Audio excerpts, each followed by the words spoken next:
the Federal Open Market Committee decided to reduce the degree of policy restraint by lowering our policy interest rate by a half percentage point. This is not just a 50 basis point cut. This is the dovish 50 basis point cut. How do you do 50 without scaring people that you know something bad about the economy? And I think he did that very well. This was not signaling that we're ready to cut. This is a window of opportunity to cut now. I think when you go forward, it is a soft landing baseline. This is Bloomberg Surveillance with Jonathan Ferro, Lisa Abramowicz, and Annmarie Hordern. It's an equity market rally on delay. What's this about? From New York City this morning. Good morning for our audience worldwide. Bloomberg Surveillance starts right now with equity futures on the S&P 500 up by 1.5% on the S&P as Chairman Powell takes center stage.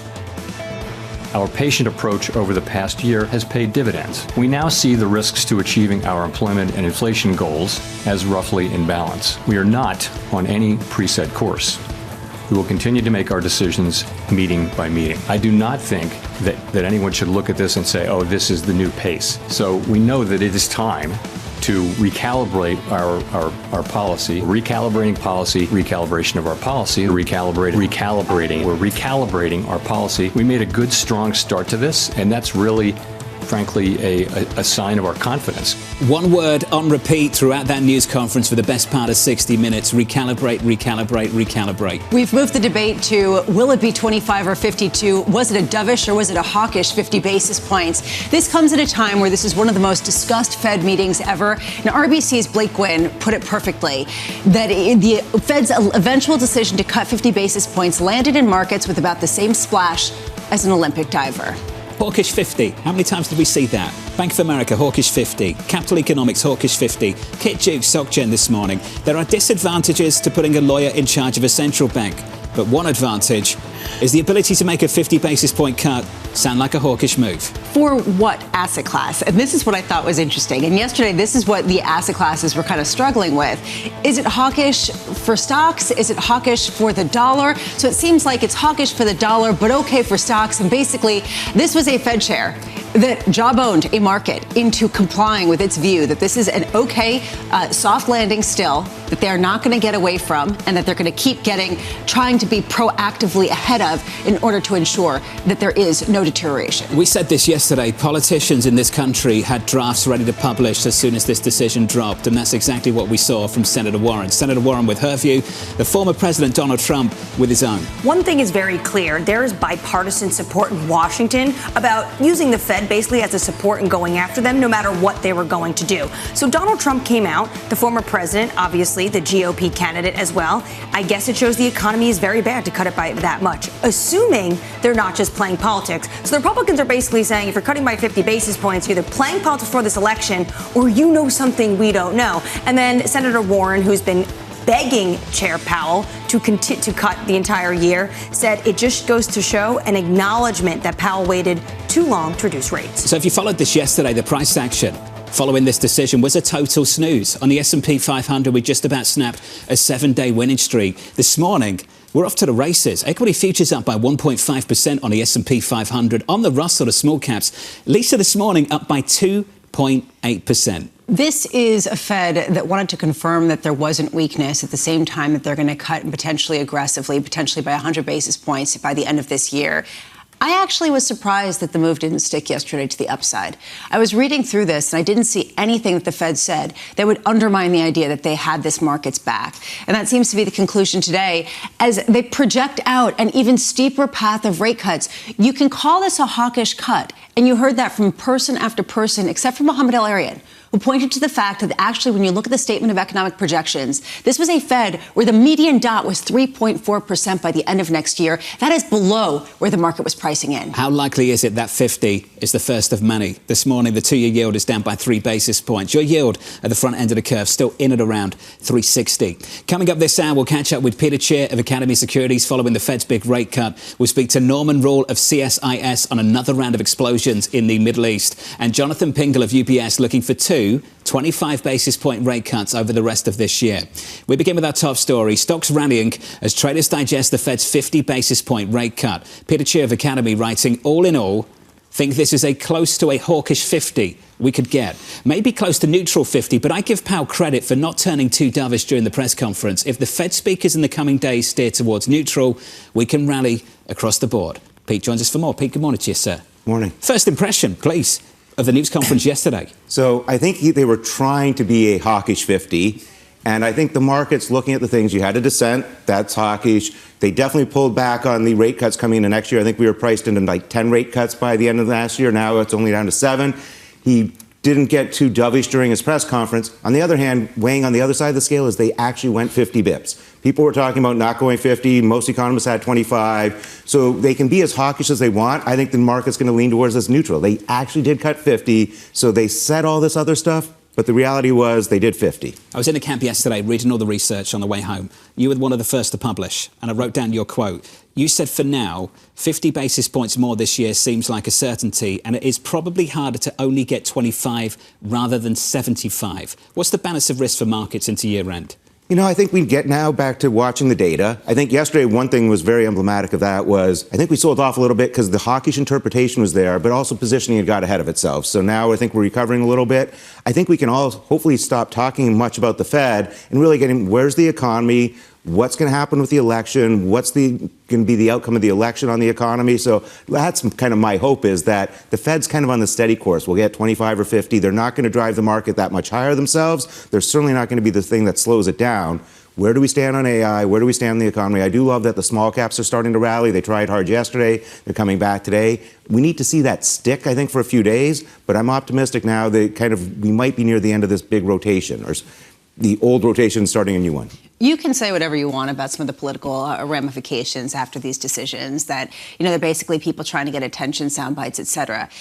Senator Warren actually had a point when she said that maybe they made a mistake in not going in July, and this was basically a concession that they were too late.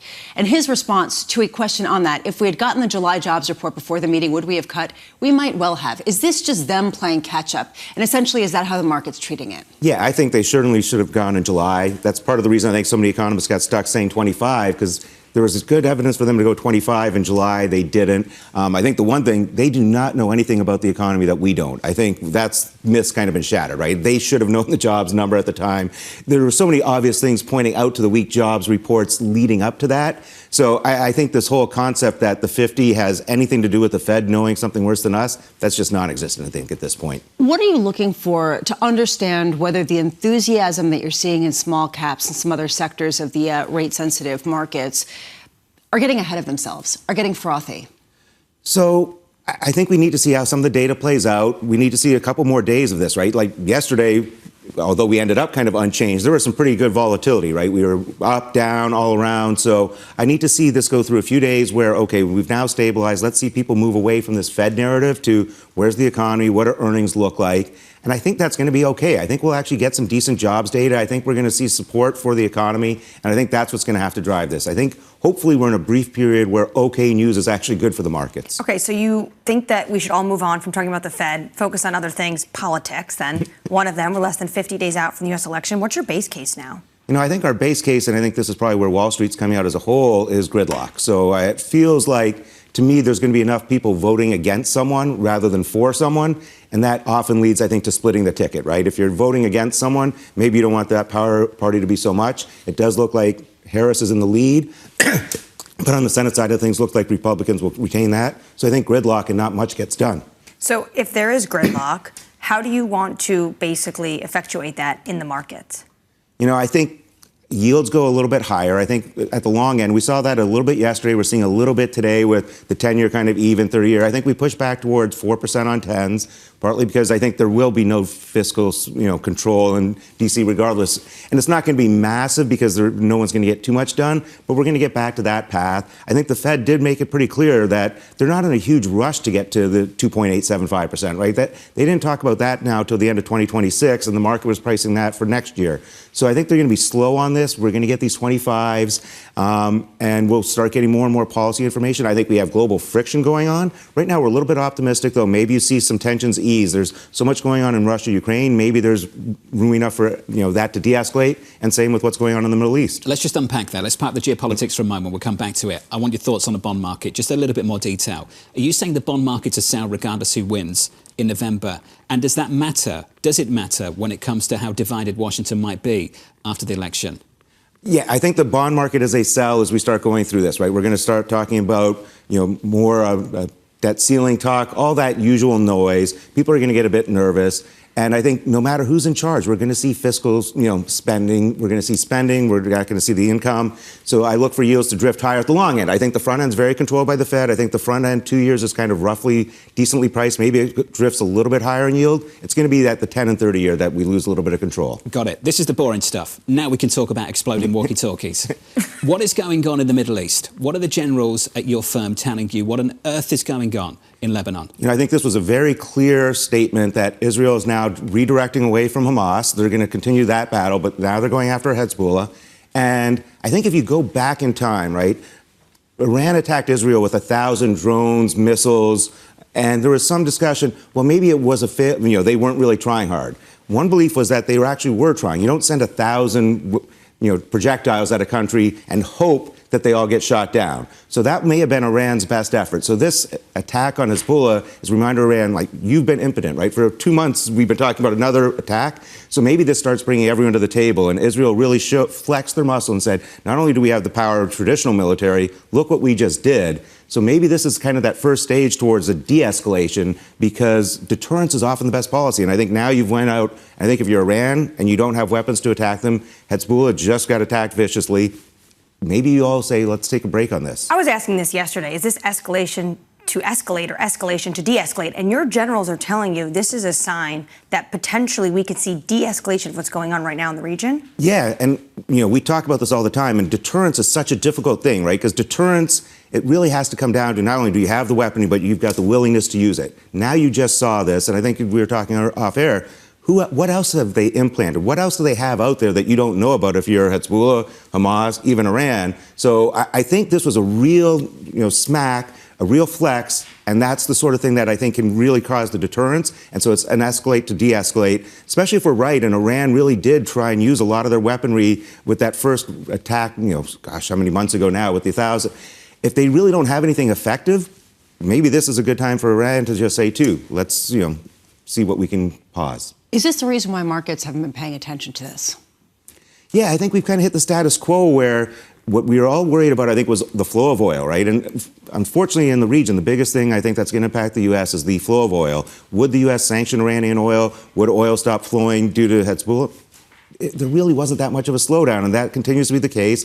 And I think, again, you're still in Russia and Ukraine. Same idea, right? There's all going on. There's some attacks in and around refineries, but really everyone's kind of been hands-off in terms of oil, and that's what's going to feed most directly through to the global economy, and that's why markets are not paying attention. I think that you get that initial fear that this could escalate into that, and it feels like everyone is playing the game of, yeah, we can fight each other, but let's keep oil okay.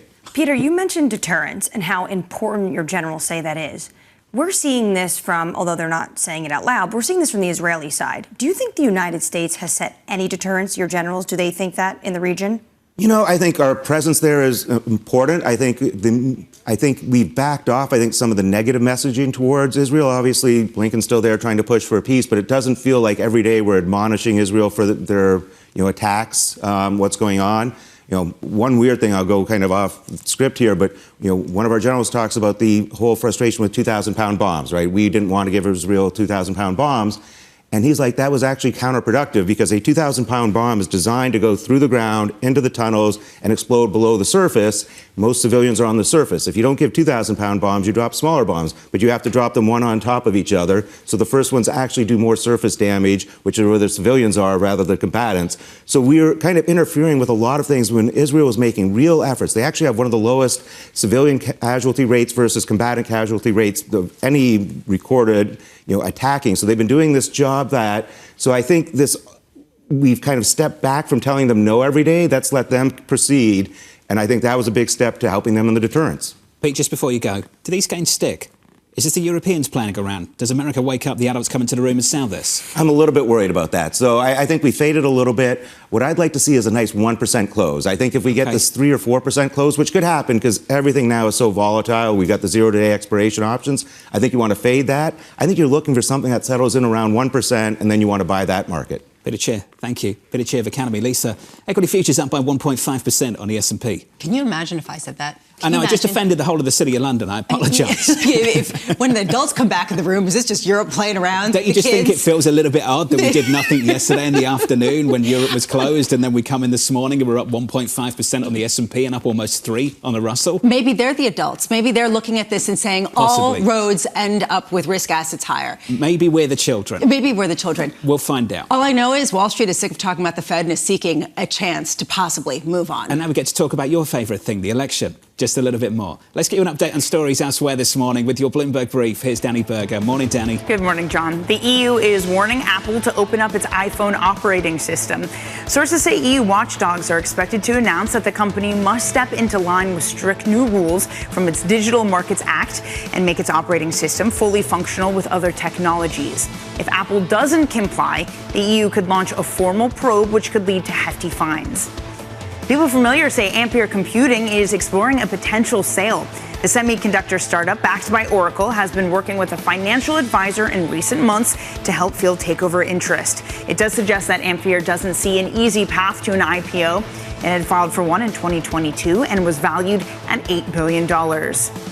The U.S. is suing the owner and operator of the ship that hit the Francis Scott Key Bridge back in March. The DOJ is seeking more than $100 million to cover costs of the destroyed bridge and operations that were brought to a standstill at the Port of Baltimore. The civil lawsuit alleges that a, quote, ill-prepared crew on an objectively unseaworthy vessel was sent to navigate the U.S. waterways. That's your Bloomberg Brief. John. Hey, Danny, thank you. More from Danny in about 30 minutes. Up next on the programme, Donald Trump's tax-cutting spree. I will cut taxes for families, small businesses, and workers, including restoring the SALT deduction, saving thousands of dollars for residents of New York, Pennsylvania, New Jersey, and other high-cost states. I took it away, and now you can have it back. That conversation up next from New York. Good morning.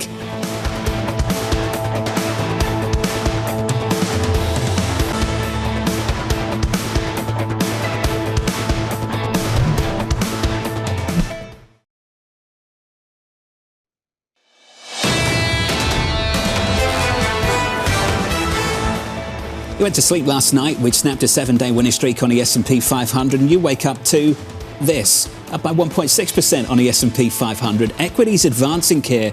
Lisa, not a major move in the bond market, the 10-year at 370. Peter Tchir of Academy, when he left the room just moments ago, he said, look at dollar yen. The fact that dollar yen was stable overnight in Asian trading may be the green light to buy risk here. Maybe this isn't quite as negative as some people thought it would be, the sort of hawkish tilt. Although I have to say, the idea that you're seeing a strong dollar defies a lot of the risk asset move that we're seeing, because on one hand, is this a hawkish 50 basis point cut? Honestly, do we really want to have this conversation? I don't. I think that my head is going to spin. When you figure it out, let us know. Okay. Dollar yen at about 143. Under surveillance this morning, Donald Trump's tax-cutting spree. I will cut taxes for families, small businesses, and workers, including restoring the SALT deduction, saving thousands of dollars for residents of New York, Pennsylvania, New Jersey, and other high-cost states. I will deliver the greatest economy in the history of the world to our country, and one of the greatest economies in the history of New York State. So here's the latest. Donald Trump looking to court New Yorkers with a pledge to restore the SALT deduction. It's the latest in a series of tax breaks Trump is pushing with less than 50 days to go until the election. Here in New York, Bloomberg's David Gura. David, good morning to you, sir. Good morning. OK, how expensive are these rallies getting for Donald Trump? You know, it is a thing to behold, and a lot of magic is happening at them. He goes to Nevada and promises he's not going to tax tips. Here we had him talking about SALT. I mean, it's fascinating to watch somebody who did away with that unlimited deduction on SALT just a few years ago, now talking about this. But we know from independent analysis that if it were to be restored, we're talking about $1 trillion worth of cost. So, yes, he's very good at kind of tailoring and catering to these audiences. He was on Long Island last night, but he's not going to meeting that with policy, or as you say, meeting with how they're going to pay for it if, in fact, they were to be implemented once again. Do we expect Kamala Harris to come out and start talking a lot more about SALT? It's something we know that senators, Democratic senators from these high tax states talk about, like Schumer, but will Harris start talking about SALT? That's a great question. I don't know. I mean, I'm waiting to see sort of how she responds to this, of course, but Of course, it is really important. I mean, what was struck me last night was listening to Donald Trump talk about how he thinks that New York is winnable, and I'll buy everybody here a drink if, in fact, the Republicans take New York as a whole. But I think what we saw last night is kind of a not so shameless attempt here to bolster the candidacy of 3 or 4 Republicans who are in Congress, hoping that they can hold on to their seats. And he might talk about kind of something all the way down ballot to the top. Doubt that happens, but again, I think very a shrewd, as he sees it, a shrewd political move on his part. Yeah, absolutely. They're trying to shore up basically those seats in Long Island that put Republicans over the edge. He also talked about this yesterday, similar in the economy. He says that as president, he would immediately implement a temporary 10% cap on credit card interest rates, saying we can't let them go to 25% and 30%. Is he starting to sound a little bit more like Senator Bernie Sanders, who actually was asking for a 15% cap, even higher than what Trump is now talking about? I think we're seeing this kind of new reinvention of a populism that he espoused in part the last time that he was running. The strange thing about all of this is what he would be able to do or not be able to do if he's elected. And you were talking with Peter just a few moments ago about the gridlock that we would expect in Washington after this election. For any of these proposals to become law, he'd need the support of Congress. Seems entirely unlikely that he's going to have an easy way of doing that should he be reelected. Well, that's not necessarily true, though, with the SALT tax deductions. Because if you think about the SALT cap, you have a number of Democratic senators, as Annmarie was just mentioning, who are very much for reducing the cap on the state and local tax deductions. You have a number of Republicans, particularly from New York and others, who would pass it. Why wouldn't this be feasible? Sure, it could be feasible. I think what we're seeing, though, is this kind of inchoate catch-as-catch-can making of tax policy on the campaign trail. Again, I think that it's more grounded in populism than actual policy. And I think the debate du jour is how much policy do these candidates really need to put onto paper and give to constituents? Like, how much they actually really care about this? You're right. I think that there is, if not broad support, there is bipartisan support for some of these changes. We'll see what happens here. I'm skeptical that 47 days out from the election, we're going to get more detail going into it, but we'll see if that happens. Let's talk about the policy that matters. Who actually endorses these candidates? Because that seems to be what a lot of this is catering toward. And we're wondering about Donald Trump, but with Kamala Harris, she didn't get the endorsement of the Teamsters for the first time in a very long time. In fact, they had previously endorsed Joe Biden, and since he has withdrawn from the race, there is a great deal of support for Donald Trump within the ranks. What do you make of that? How much does that dent her potential support? It's interesting. The Teamsters did support a Republican back in 1988, but it's been Democrats ever since then. And we've seen kind of a recalibration, as we've all been kind of recalibrating since this campaign was upended a couple of months ago. I think it is a big deal for her. There's 1.3 million people in the U.S. who are strong, ardent union members, and she would have loved to have them. And we saw her campaign noting that there are kind of branches of this union that did throw their support behind her. The general president did encourage these local branches to do that. Likewise, some of them did that for Donald Trump as well, and he falsely claimed last night he did have the support of the Teamsters during the course of that speech. Look, she wants to be seen as the candidate for labor. It was an easier sell for President Biden to make that case. He has an easier way with unions than she does. It is, I would say, at the very least notable the fact that this giant union didn't throw its support behind a candidate, and certainly Kamala Harris wanted their support. But Dave, do you think it was a crisis of their own making? I mean, I was there when Sean O'Brien was at the RNC giving this speech. He got an absolute snub to attend the DNC and give a speech. Yes, I do think it was a crisis of their own making. And again, I think it shows this kind of unease or lack of ease that Vice President Harris has with unions that President Biden did have. And I think that it's a misstep on their part. Will it make a difference? Who knows? I think, of course, there are other unions who have supported her from all branches of work in this country. But yes, I think that it was a clumsy thing on the Democrats' part. For sure. If he wins New York, I think we want more than a drink, right? 100%. We're renting at 11 Madison Park and forcing them to bring back beef. It's a very New York joke. You're not a fan of the vegan menu? It's a very New York joke, by the way. You had that stuff? I have not, no. Not a fan. All I can say, and you're footing the bill, because you just offered it. Okay, yes. Well, I'll try that. The vegan, do they like... No. You've eaten there? I meant it. We're forcing them to bring back meat. Okay. David, the chicken was very good. We can make that work too. No mas. Right, sorry. David Gura, thank you, of Bloomberg. Our very own. Coming up on the programme, first they came for the pagers, and then they came for the walkie-talkies. Up next, on a series of mystery explosions across Lebanon, Norman Roule, a former senior US intelligence official, joins us on the other side. Your equity market on the S&P 500 advancing this morning by more than 1 full percentage point on the S&P 500 and a whole lot more on the Russell. The rally resumes from New York. This is Bloomberg.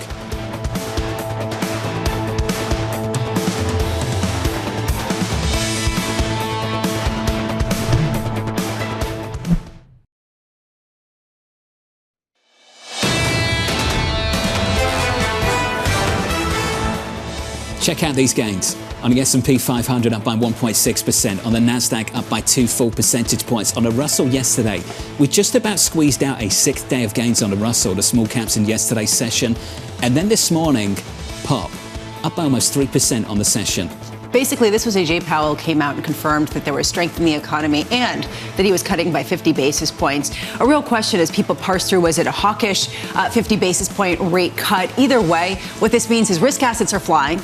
You've got the dollar somehow stronger, and you have basically just some nolens in the bond markets. Is this mission accomplished for at least, market response? I'm pleased you mentioned the bond market, because if you compare what's happening in equities to what isn't happening in the bond market, the compare and contrast is pretty stark. The bond market, really, really muted price action yesterday and again this morning. We've got a 2-year yield down by 3 basis points. I think Andy Schneider over at BNP Paribas did a decent job of summing things up with this quote. We view the Fed's decision to start the easing cycle with a 50 as more about making up for holding steady in July rather than a signal of a similar jumbo-sized move at any time in the near future. Lisa, echoing what you said about 30 minutes ago. Well, and this is basically what Jay Powell said himself. You talked about Kit Jukes in his comment earlier this morning. I really loved it. It was just fantastic. The headline something like, "This is why it's good to have a lawyer as a central banker." But there are disadvantages to putting a lawyer in charge of a central bank, he wrote. But one advantage is the ability to make a 50 basis point cut sound like a hawkish move or anything else that you want, basically catering a little bit to everyone at a time where ultimately there was almost a concession by Jay Powell that this would basically catch up from July when they should have cut rates. So what is going on? One theory, Peter Tchir of Academy was in the room about 15 minutes ago, and as he headed to the exit in the studio, he said, look at dollar yen. So let's look at dollar yen. He said that maybe people were waiting to see how dollar yen took things overnight in Asian trading, and if you got some stability and you didn't get the yen ripping, then maybe risk can start to make a run. Dollar yen's at 143. We've got a stronger US dollar against the Japanese yen on the session. It basically argues for the hawkish 50 basis point cut. Hear me out. This is the reason why. If you believe that this was a Fed ready to ease much more significantly than the market was expecting, you would expect that divergence to widen between the Japanese yen and the dollar. If the Bank of Japan were to hike on Friday, they're not expected to, but if they were, that would only widen the gap that much further at a time where you are seeing other central banks move away from the Fed. The fact that's not happening signals that people don't believe that this is anything like a dovish 50 basis point cut and underscores the strength that a lot of people are betting on. 2 more rate decisions still to come. The Bank of England later on this morning. We'll get to that a little bit later. And then you've got the BOJ, as Lisa pointed out, to kick things off on Friday going into the weekend. Under surveillance this morning, the International Brotherhood of Teamsters declining to endorse a presidential candidate for the first time in nearly 3 decades. The Teamsters General President saying, quote, neither major candidate was able to make serious commitments to our union. So unofficially, they're not coming out with this endorsement, but you can see both camps are trying to spin the snub, most notably Donald Trump. He came out and said it's a great honor. They're not going to endorse the Democrats. They're not lining up where most unions are. But I would look under the surface. Trump is saying this because when you look at the surveys done internally by the Teamsters, majority say they support the former president. So what really stands out to me is that this is a union that endorsed Joe Biden in 2020. Kamala Harris, as to David's point, has a lot of work to do to go down to the rank and file and meet these individuals on issues they care about. No one's listening, right? So basically, the way that I gauge a lot of these stories, I start to think, okay, how do I put this into perspective to see whether it matters? And I go to predictit.org and I see if anything has changed in terms of the odds of which candidate has a better chance of winning. And it has remained unchanged, basically, virtually, for the past week or two. Basically, I'm like, ignore. I mean, isn't that essentially what people are doing? Yes, but it's tea leaves into where the work needs to be done and in which states. So, New York Times this morning comes out and has Harris up in Pennsylvania. Marist, meanwhile, has Harris and Trump tied in Pennsylvania. The margins are so slim. So to understand potentially where each candidate is able to make any inroad is really important because this race will be won and lost by a few 10,000 votes in a few states. This is still a really tight race, that's for sure, across all the swing states. I want to turn to this story. Stunning numbers out of Germany. Really, really bad numbers out of Germany. Stunningly bad numbers out of Germany. I don't think you can overstate this. Look at the numbers coming out of the EV sales. So we just had the European Automobile Manufacturers Association numbers finding deliveries fell 69% during August, leading to a 36% drop across the whole of the region. So the group's urging the European Commission to take urgent relief measures. And this coming at a time when we heard from The German company Volkswagen in the last couple of weekends suggesting that they might close plants in the country for the first time in its 87-year history. Shocking. Europe has a problem because this is their major economy. This is the biggest economy in the European region, and it's a structural problem.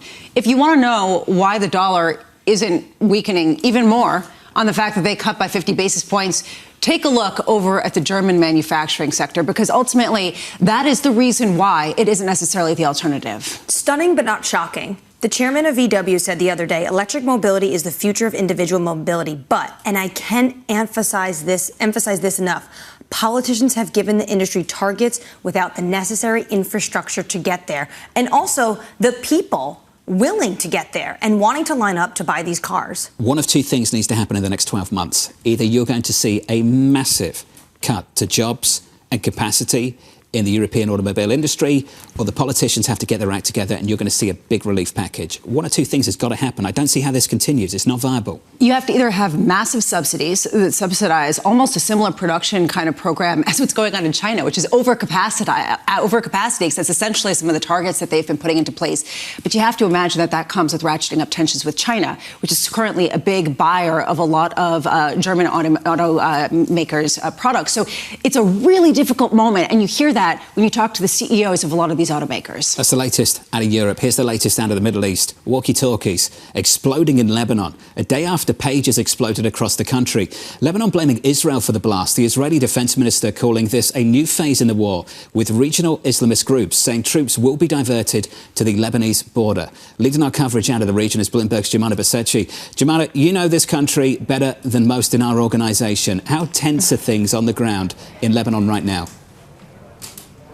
Very tense, very tense. I mean, this is the second day that you've seen these telecommunication devices used by Hezbollah explode all simultaneously. Yesterday's catalyst were these walkie-talkies used by Hezbollah group members exploding simultaneously, once again, similar to the pager explosions that we had the day before. The health ministry putting the number now of casualties at 450 from yesterday's explosion, 12 deaths. And that is in addition to the deaths from the day before as well, 2,800 people injured on Tuesday. And so the country is in a high state of alert. There is a lot of concern about what this all means, not least because, number one, the telecommunications system has been compromised. This is the biggest security breach that Hezbollah, they themselves, admittedly have ever seen.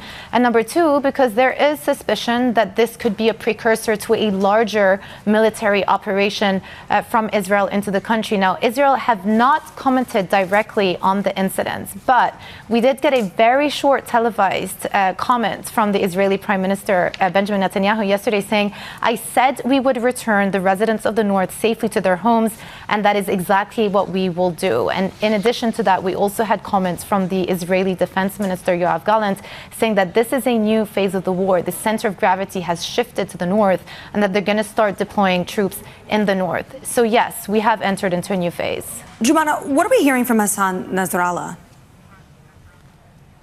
So Hassan Nasrallah is set to be giving a speech later this afternoon at 5 p.m. So we will be hearing from the man himself. This is the first time he will be speaking publicly. He typically gives these televised addresses. One thing I do want to note, actually, is the explosives that went off yesterday, the walkie-talkie explosions, some of them actually detonated during the funerals of some of the people who had fallen victim to the pagers exploding the day before. And so really striking right at the heart of Hezbollah territory. And of course, they are on the defensive here. And they have instructed all of their operatives to cease using any of their mobile phones. Even other countries around the Middle East, you're hearing the likes of Syria, Iran, also getting very concerned about the state of their own telecommunications. But I would also say that one thing to bear in mind is that the Iranian ambassador was injured on the first day of these explosions. And we also had comment from the Iranian envoy to the United Nations. They sent a letter saying that Iran reserves its rights under international law to take required measures deemed necessary to respond to such a crime. So this isn't just a Lebanon situation. It could potentially be a broader regional problem as well. A crazy couple of days. Appreciate the update. Jumana Basechi, thank you. Norman Roule, a former senior US intelligence official, joins us now for more. Norman, I want to take a question that Annmarie asked at the start of this programme. Is this an escalation that leads to escalation, or an escalatory step that leads to de-escalation? Which one do you think it is?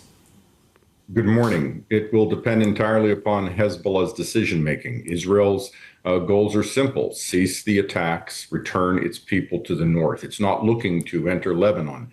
The problem is that Hezbollah itself has suffered such a catastrophic blow that its own decision-making is likely going to be complicated and slow, but the next few days will play that out. I do expect some symbolic Hezbollah counterattacks, but again, Hezbollah's got to decide where it wants to go, and the U.S. diplomacy will be looking to exploit this dramatic moment to see if you can convince Hezbollah to indeed withdraw. Norm, what do you think? What do you make of Peter Tchir's idea that he was talking about, where the salvo that Iran launched at Israel was actually all that it had, the thousands of missiles, and that essentially Israel is calling their bluff with this attack and others by saying we can provoke you because you don't have anything left in the arsenal? Do you believe that's actually the case?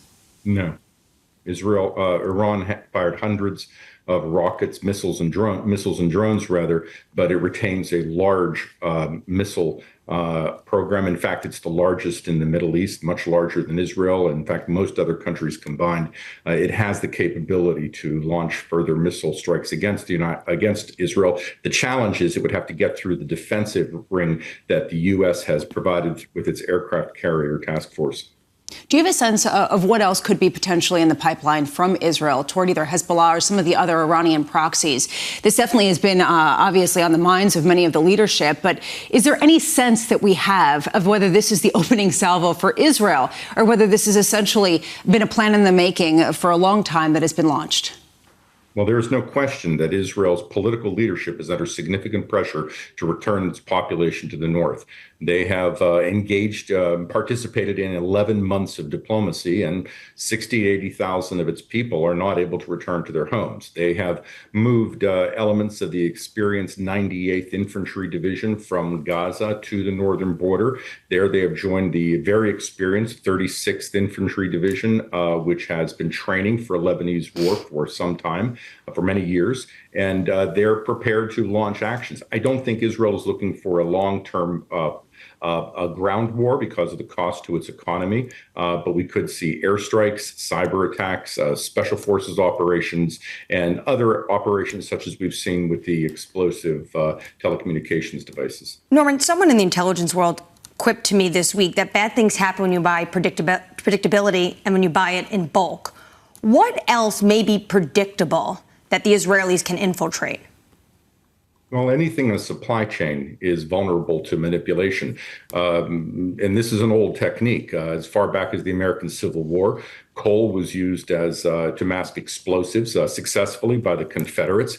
And during the Second World War, the Nazis attempted to infiltrate an explosive Peter's chocolate bar to reach Winston Churchill, perhaps a variation on the phrase bangers and mash from the menu option.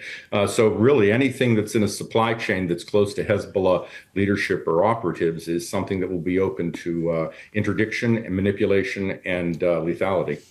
Norm, we hear a lot from this administration that they don't want to see an expansion of this conflict. So I have a two-part question. Do you consider this already a war?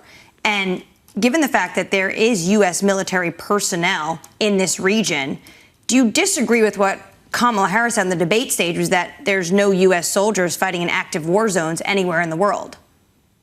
Well, first, Israel has endured thousands of rockets from Lebanon and Lebanese Hezbollah. That's a war-like situation. They have conducted airstrikes and a number of military operations against Lebanon. I mean, maybe there isn't a declaration of war, but this is a war-like environment. And for U.S. personnel in Syria, Iraq, the naval personnel who have been on the receiving side of hundreds of Houthi missiles and drones. This is certainly a hostile environment, again, without a declaration of war, but it's a war environment, and they should be entitled to combat badges as a result of their service. Therefore, I do think the vice president, at the very least, misspoke.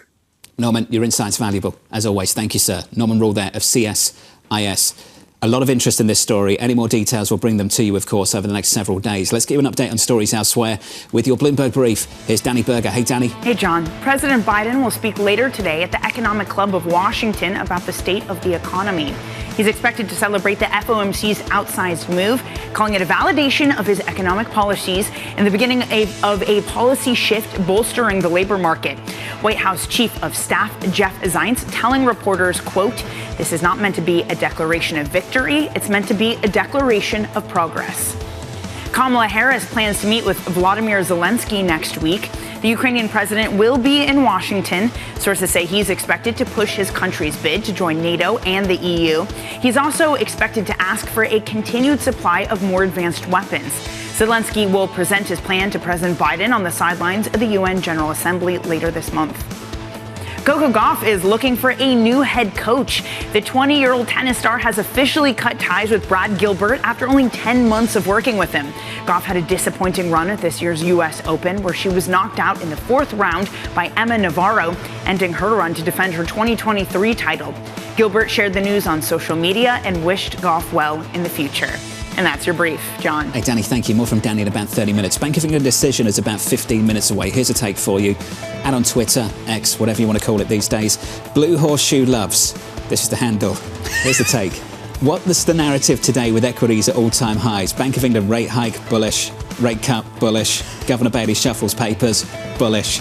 That's what it feels like this morning, right? Well, basically, people are trying to find a narrative, and then they fit the narrative into whatever the events are that transpire. That decision about 15 minutes away. Up next on the programme, the cut heard around the world. We're moving at the pace that we think is appropriate. You can take this as a sign of our commitment not to get behind. More on that big decision. Up next, this is Bloomberg.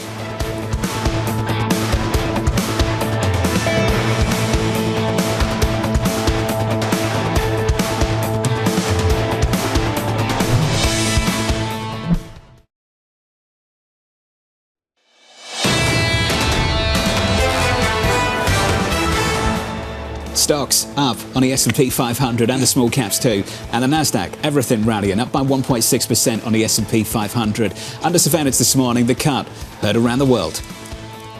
I do not think that anyone should look at this and say, oh, this is the new pace. You have to think about it in terms of the base case. Of course, what happens will happen. We're recalibrating policy down over time to a more neutral level.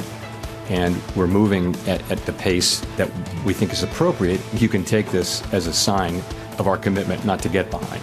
So here's the latest. Fed Chair Jay Powell announcing an outsized half-point rate cut and doing so without panicking global markets. FOMC officials remaining split on the outlook for additional cuts through the end of this year. Jonathan Pingle of UBS writing, the 50 basis point rate cut largely met market expectations and exceeded ours. We also expect Chair Powell to lean into rate cuts to come, but stop short of saying another 50 is on the way. Jonathan joins us now for more. Jonathan, it's good to see you. Thanks for having me. So frame this for you. Is this catch up with what didn't happen in July, or does this set the tone for the cycle in the months ahead? So I think both, right? I mean, it clearly was catch up. I would actually say you could say it's catch up from June, right? I mean, right after the June meeting, they sent the monetary policy report to Congress. All but one of their own policy rules said rates should have been lower after that decision. So, this is catch up. It's coming to terms with the fact that monetary policy is restrictive. They're sort of throwing the high R-star narrative out the window.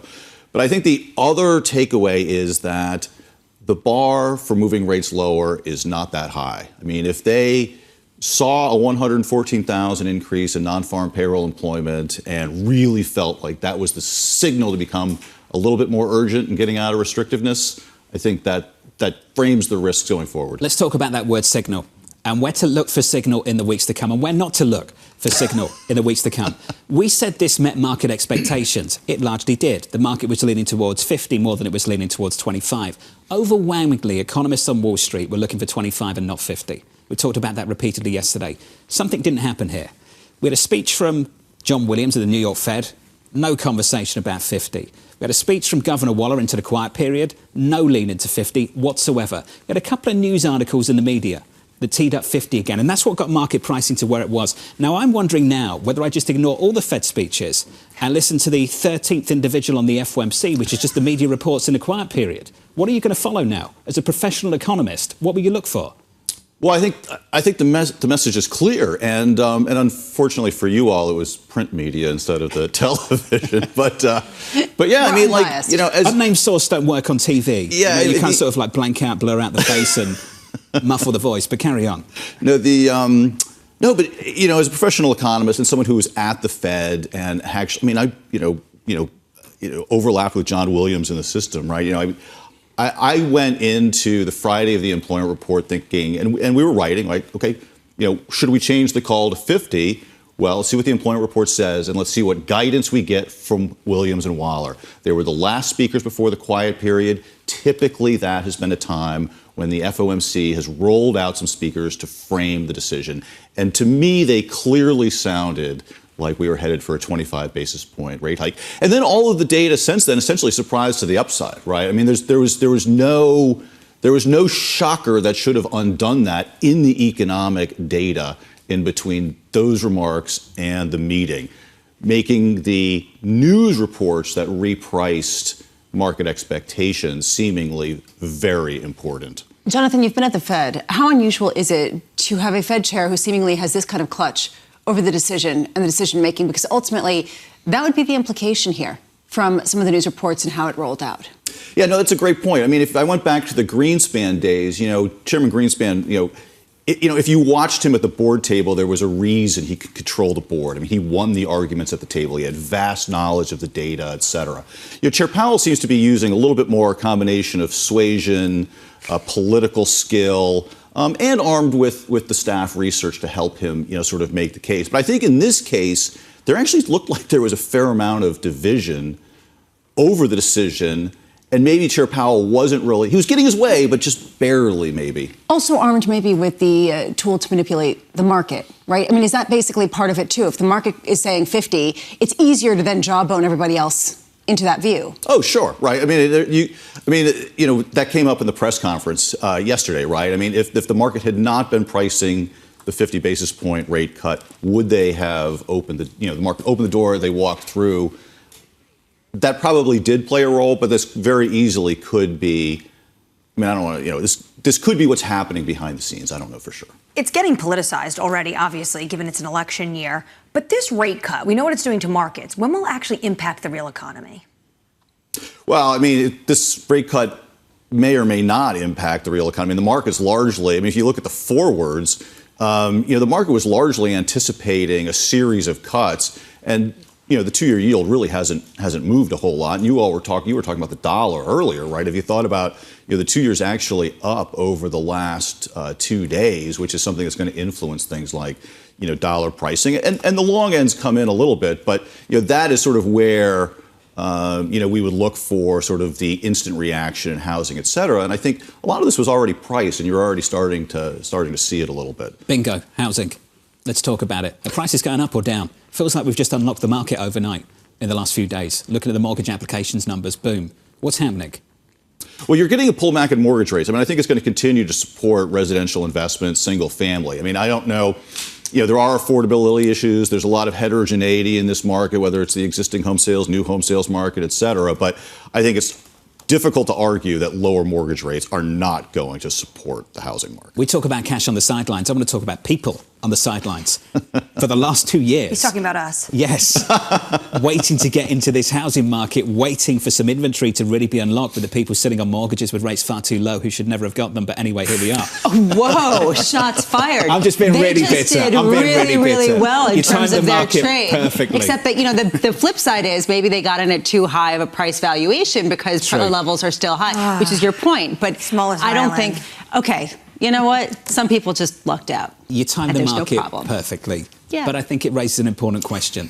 Are prices going up or down as we unlock a lot of inventory in this country off the back of a few rate cuts and a big rally in the bond market? It's a huge debate because ultimately it's sort of a pace of supply and demand coming onto the market. And then it's affordability question. Because if you have a 6% mortgage, it's very different than having a 3% mortgage in terms of your, just monthly payment, 2 point something. It just changes the calculus a little bit in terms of what you can afford. I've said the 3 handle on your mortgage is like the new Lamborghini on the drive. I'm showing it off. It really is. We're not there yet, though. Jonathan, we've got to leave it there. Good to see you, mate. Jonathan Pingle of UBS. Up next, a Bank of England rate decision just around the corner from New York. This is Bloomberg.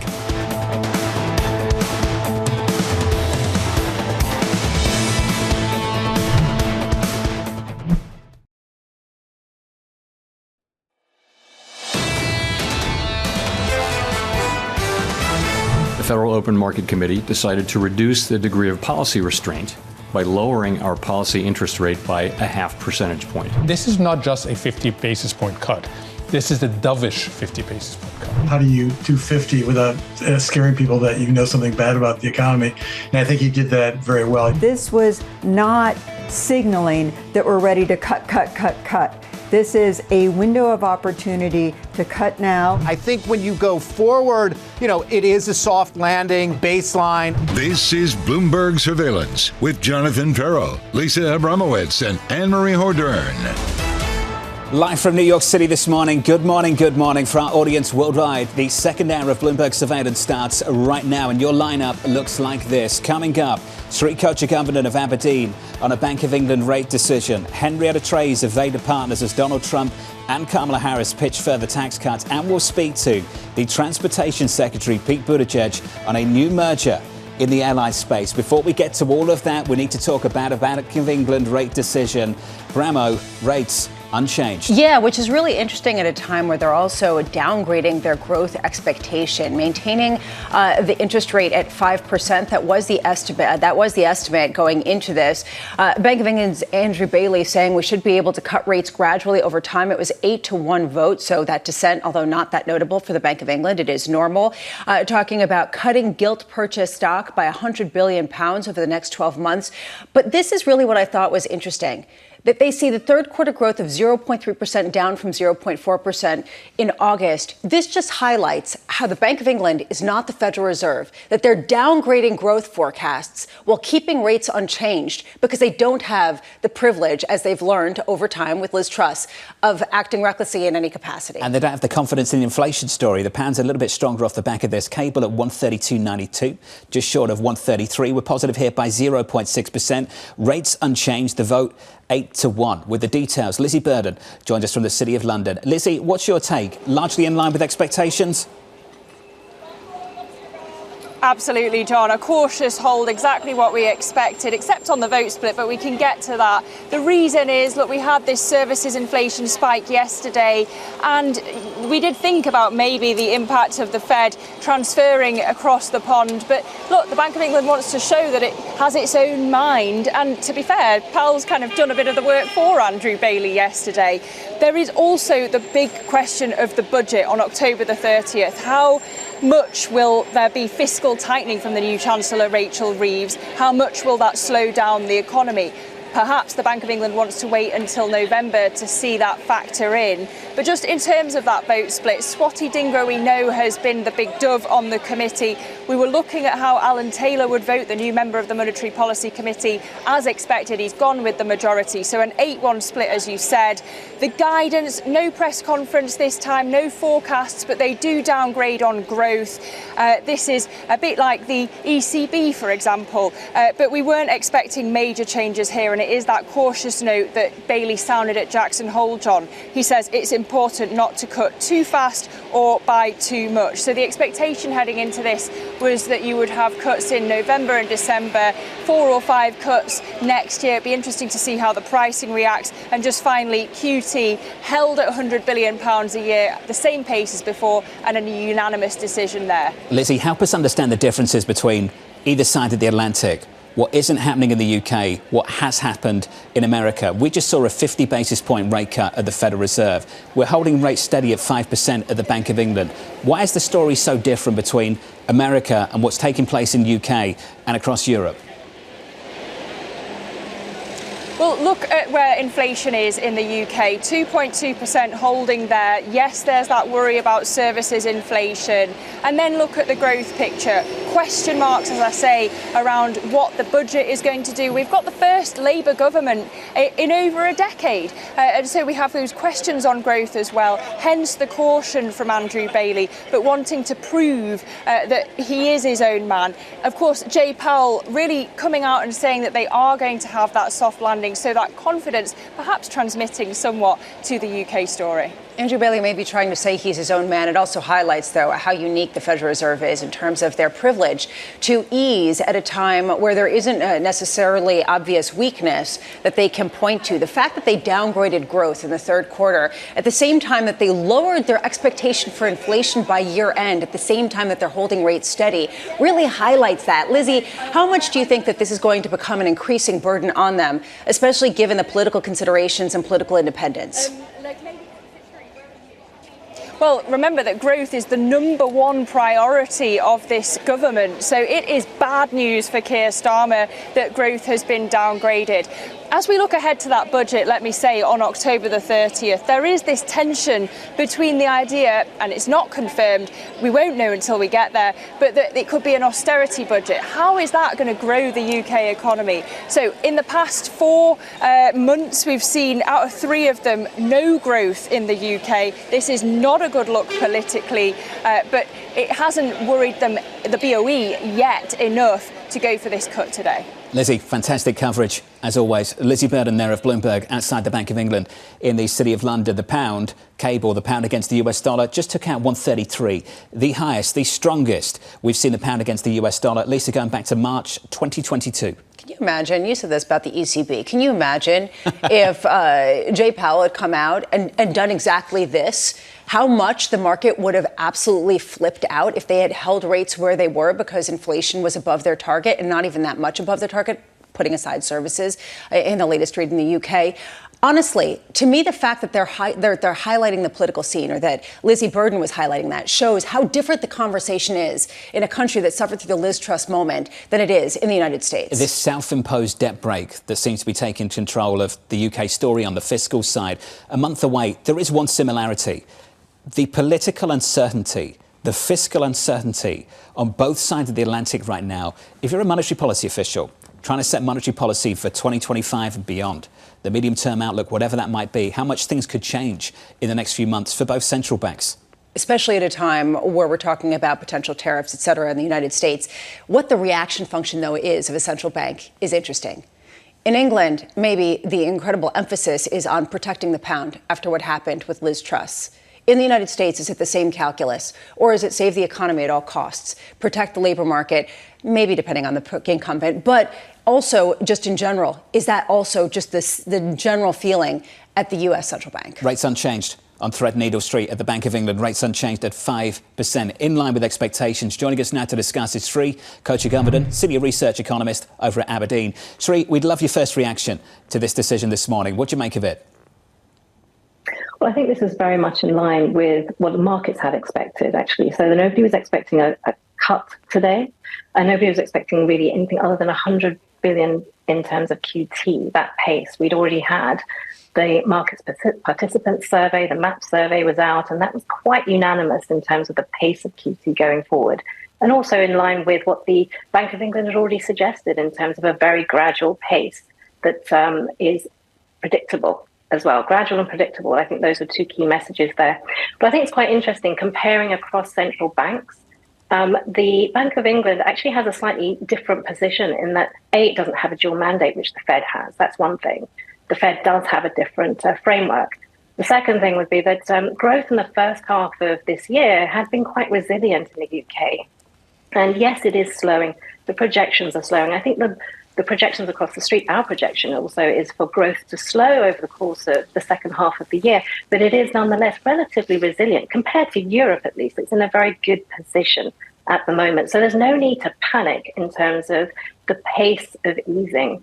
And we can look at perhaps the cut that we're expecting is in November, and then a very much slower pace than the Fed or the ECB, so a quarterly pace from there on is probably the most likely outcome for the Bank of England, but very much in line with where inflation is and a slightly more resilient growth picture as well for now. Sree, have we ever seen such a divergence between banks that have the dual mandate and those that don't? I'm trying to think, actually, in terms of the history here, but I think the UK has definitely been less influenced by the Fed, and I wasn't expecting the Fed to influence the Bank of England this week. However, I do think that the Bank of Japan will be watching the Fed closely, but also, more importantly, the market reaction to the 50 basis point cut. So I think there's some interesting divergences, more so for the Bank of Japan than the Bank of England. And I think also, just very quickly on Japan, it's interesting that the yen has been quite resilient considering a 50 basis point cut from the Fed. That interest rate differential was quite important for the yen and the carry trade and market stability, as we saw in August. So in a very different environment today than we were in August. But in terms of the UK, I think historically I've always felt that the UK has been much more domestic focused. And yes, the global picture does influence it. And I think the global factors now would really be, for any country, would be, what's happening with US growth? What does that mean for domestic trade? And what does the future tariff outlook, et cetera, what does that mean for domestic trade? Those will be the questions. But again, it's very domestic focused. But again, I think Bank of England much more independent from the Fed decision. Bank of Japan, I think a lot will hinge on the outlook from here in terms of that rate differential. I guess another way to ask this, Sree, is does the U.S. have the unique privilege of the dual mandate because of its being the reserve currency to the world? I think that there is some advantage there, definitely. And I think, this is obviously built into the framework, regardless of the reserve currency position as well. I think what we're seeing is that ability to not necessarily call victory, outright victory on inflation, but I think in a lot of countries, inflation is definitely on the correct trend. So for the case of the US, you can shift that focus more towards what's happening in growth. And as we heard earlier from earlier analysts, the growth outlook in the US wasn't particularly bad. Data releases recently have actually been quite surprising on the upside, and really it's that focus on resilience of the labour market and some of the volatility in payrolls recently and that downward revision from the BLS. All of these things are just providing some cause for concern. The fact that SARM rule has breached the recession trigger level, all of these are quite concerning for the markets. And so we saw that 50-50 pricing up until yesterday. It was, there was a lot priced in for a 50 basis point cut today. So it's really, I think the backdrop was quite primed for the Fed to go 50 front load and just get ahead of the situation. Any accusations of them being behind the curve are probably ruled out by now. And I think if they just go on that 25 basis point pace for the next two meetings, and even if they then shift to every other meeting for next year, it's still on track for providing that buffer for the economy and for the labour market. So there, I think, they've probably made a good decision in going for 50, given what was priced in and some of the narrative in the market. Surprised economists yesterday, did not surprise economists this morning. Sree Kochugovindan of Aberdeen. Sree, thank you. The Bank of England leaving rates unchanged. Cable, 133, the pound stronger against the dollar, levels we haven't seen since spring of 2022. I'm pleased that Sree brought up the Federal Reserve and the commentary around growth, because we talked about this yesterday in the programme. If you missed it, in the news conference, Chairman Powell, I would say almost sounded really, really confident, almost buoyant, jubilant about what was happening in the US economy. It was kind of bizarre. At the same time, you're cutting interest rates by 50 basis points. Labour market conditions are pretty close to maximum employment. Retail sales GDP show the economy growing at a solid pace. We're not seeing rising layoffs or hearing it from companies. He didn't want to say it, but it certainly felt like mission accomplished. He's recalibrating, John. This is a recalibration. Thanks, I missed that. It's going to be a recalibration going forward. This is a sign of their commitment to make sure they do not get behind the curve. This doesn't guarantee the pace going forward will be 50 basis points, but it does guarantee their commitment to avoiding something that looks like a hard landing, rhymes with a hard landing, sounds like a hard landing, anything even close to it. It's not mission accomplished, but it's. It was a decent piece of acting, would you say?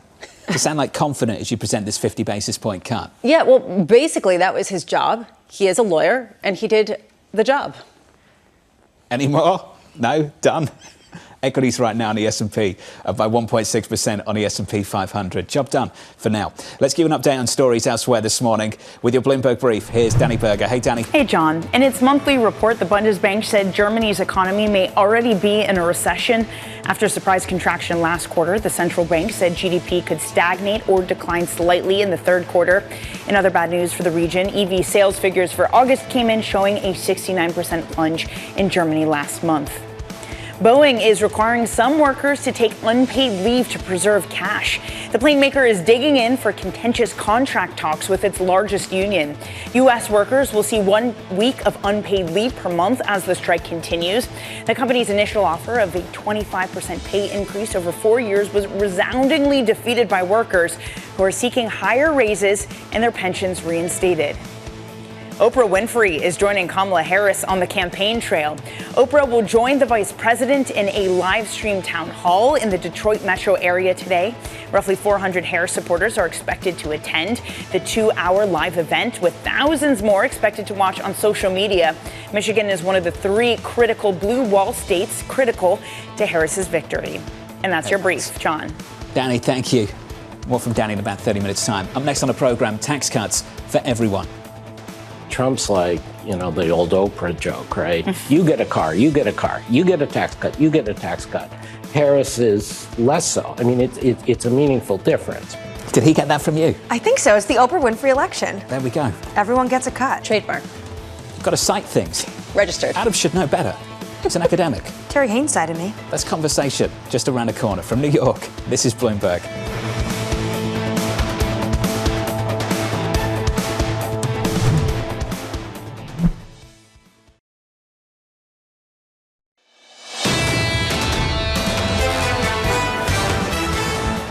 The rally resumes, up by 1.6% on the S&P 500, higher on the S&P, on the Nasdaq, on the Russell. In the bond market, muted price action once again. Bit of a disconnect there. The 10-year 371.13. Under surveillance this morning, tax cuts for everyone. Trump's like, the old Oprah joke, right? You get a car, you get a car, you get a tax cut, you get a tax cut. Harris is less so. I mean, it's a meaningful difference, but the key question is, as Reagan said, as Biden said, is it spending to increase supply? Is it investment, or is it spending just for spending? Similarly, tax cuts. Is it tax cuts to increase investment, or is it just tax cuts? So here's the latest. Both Donald Trump and Kamala Harris promising to cut costs for Americans as the deficit continues to soar. Plans to reduce U.S. debt have largely remained absent from the campaign trail. Henrietta Treyz of Veda Partners saying the next president is guaranteed to increase the deficit. The only question is by how much and with how many votes. Henrietta joins us now for more. Henrietta, I just want to talk about numbers. You've heard the promises. What kind of numbers are we talking about now? Well, on the Trump campaign side, they have far exceeded the scope of the extension of just the 2017 tax bill, which on its own is $4.6 trillion. Each one of the items that Trump has talked about in the last week, whether it's repealing the SALT cap or imposing no more taxes on tips, or the Social Security change and payroll tax change, you're now up to at least $8.5–9 trillion and rising. So this is sort of the latest area where the former president has abandoned or changed Republican orthodoxy along the lines of, moving from free trade to tariff strategy. Now it's, a lot of tax cuts, absolutely no fiscal discipline. Henrietta, we asked this question a lot to Trump surrogates. How are they going to pay for this smorgasbord of tax cuts? They all just say tariffs, but no one has been able to give us real granular details on how actually those tariffs would pay for all these cuts. Right, because they wouldn't, for a couple of different reasons. And I don't mean to be harsh here, but that's just the reality, both procedurally and functionally. The SALT cap is the #1 revenue raiser in the 2017 bill. And that's what Trump gave away earlier this week before his rally in Nassau yesterday. That's a $1.2 trillion revenue raiser over 10 years to cap SALT at $10K. And that was the principal driver in imposing some sort of fiscal sanity on the rest of the tax cuts being extended on the individual side. On the tariff side, the problem is that that's going to be an executive action. So even if it does start generating, revenue, if Customs and Border Patrol is collecting revenue at the border, which then ultimately is passed on to consumers, which is what tariffs are, The problem is that in the tax bill that Congress writes, at no point will they be voting on these tariffs. So when JCT goes to score the tax bill that they're writing, it will not include a line item that says, oh, and by the way, we're offsetting the cost of these expenditures with tariffs. So I think both procedurally and functionally, it's a real problem to say the tariffs are going to pay for this bill. Let's talk about Kamala Harris as well. I sort of disagree with Adam Posen there that she's also not throwing out tax cuts. She took the tax on tips from Donald Trump. She's also talking about subsidy of $25,000 if you're buying a new home. Also talking about a lot of spending, although they do have some revenue increases. How do you score that camp? Yeah, it's exactly the same. The main restriction on Kamala Harris is going to come from the United States Senate. So there we have 90% odds the Senate is going to go red, which will be a bipartisan sort of leash on any of the Harris campaign strategies. So what that actually does is diminish the revenue that she can bring in while also limiting the amount of revenue that she can send out. So the child tax credit, for example, that $5,000 level, that's extremely expensive, $1.2 trillion on its own. But the corporate tax rate would go up to, in theory, maybe 23, 24, 25%. But the Republican Senate, that's really hard to pull off. Effectively, what you're talking about under a Biden administration, a Harris administration with Republicans in the Senate is very likely to be a repeat of 2010 when we just kick out an extension of everything that's currently on the books and have a broader conversation about fiscal sanity in the 2 years between 2026 and 2028 when that bill would expire. So another Simpson-Bowles commission, something along those lines. I'm glad you brought the child tax credit because we heard that from J.D. Vance as well. He wants to expand this. Kayleigh Lyons brought up a good point the other day, this Venn diagram and how in the middle there's a ton of cuts or expansion of programs that both campaigns want. Do you think even if there's gridlock in Washington, given the fact that they're both campaigning on a number of these things, some of them can actually get over the finish line? Yeah, and I think there's a growing possibility that next year, even if Trump is elected, Republicans might prefer to seek Democratic support for a tax bill than go alone via reconciliation. I'm still sussing this out with staff, but the deal is the Republican majority would be so small in the Senate and also the House. And think about the conflicts we've already brought up. $1 trillion for the child tax credit, no longer having a $1.2 trillion revenue raiser for the SALT cap, and all these other tax expenditure promises. The Republican appetite for a one-time hit in deficit hikes is $2.5 trillion. $8 trillion is obviously a lot more than two. So where are you going to find the revenue to offset the rest of these costs? You can either make the bill really short and have the tax cuts that last for 3, 4, 5 years, which is a gimmick that I think the bond markets would react to this time. That's what I'm hearing on the road this week. Or alternatively, you get 60 votes, you pull in 9, 10 Democrats to support your bill, and you no longer have that optics problem. So this is going to be a legislative strategy question. So given the legislative strategy question, I know your base case is the Senate flips to red. What about the House and the White House? What's base case ahead of November?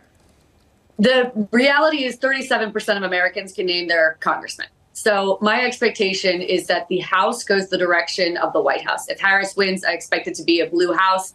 If Trump wins, I expect it to be a Republican House. There are a lot of at-risk districts in non-swing states, however, that could make Democrats' prospects under Trump just a little bit larger than what they had been in the last couple months. And this is what Kamala Harris's $380 million fundraising juggernaut has created. Effectively, she has the ability to go into all these districts in Iowa and Michigan and elsewhere around the country and really put hold the Republicans' feet to the fire and make them campaign and spend money in those districts. Appreciate the numbers behind some of the promises. These numbers are big. Henrietta Treyz there of Veda Partners. Appreciate it. These numbers are big too from Axios this morning. Let me share some of this with you. The Harris-Walz ticket is on pace to do fewer interviews and press conferences than any major party's presidential pairing in modern US history. It's worth pointing out some of the why, just a small piece of the why. Harris has been a candidate for 59 days and Walz for 44 days because President Biden dropped out. So let's go with that time period, and that's what Axios has done. Listen to this. During those 59 days, Republicans Donald Trump and J.D. Vance have participated in more than 70 interviews and press conferences with TV and print reporters. Harris and Walz have taken part in 7. Vance alone has participated in more than 7 times more interviews and press conferences than Harris and Walz combined during that period. Absolutely. You see J.D. Vance on the Sunday shows almost every other week, and they're out there doing interviews, not just these set pieces, which clearly the Democrats prefer. They want to put Kamala Harris at a rally or Tim Walz, but not across from journalists and not alone. Doesn't feel like this is going to change anytime soon, does it? No. This is the strategy. Yeah. Up next on this program, Gargi Chaudhuri of BlackRock saying it's time to get out of cash. We'll talk about where up next.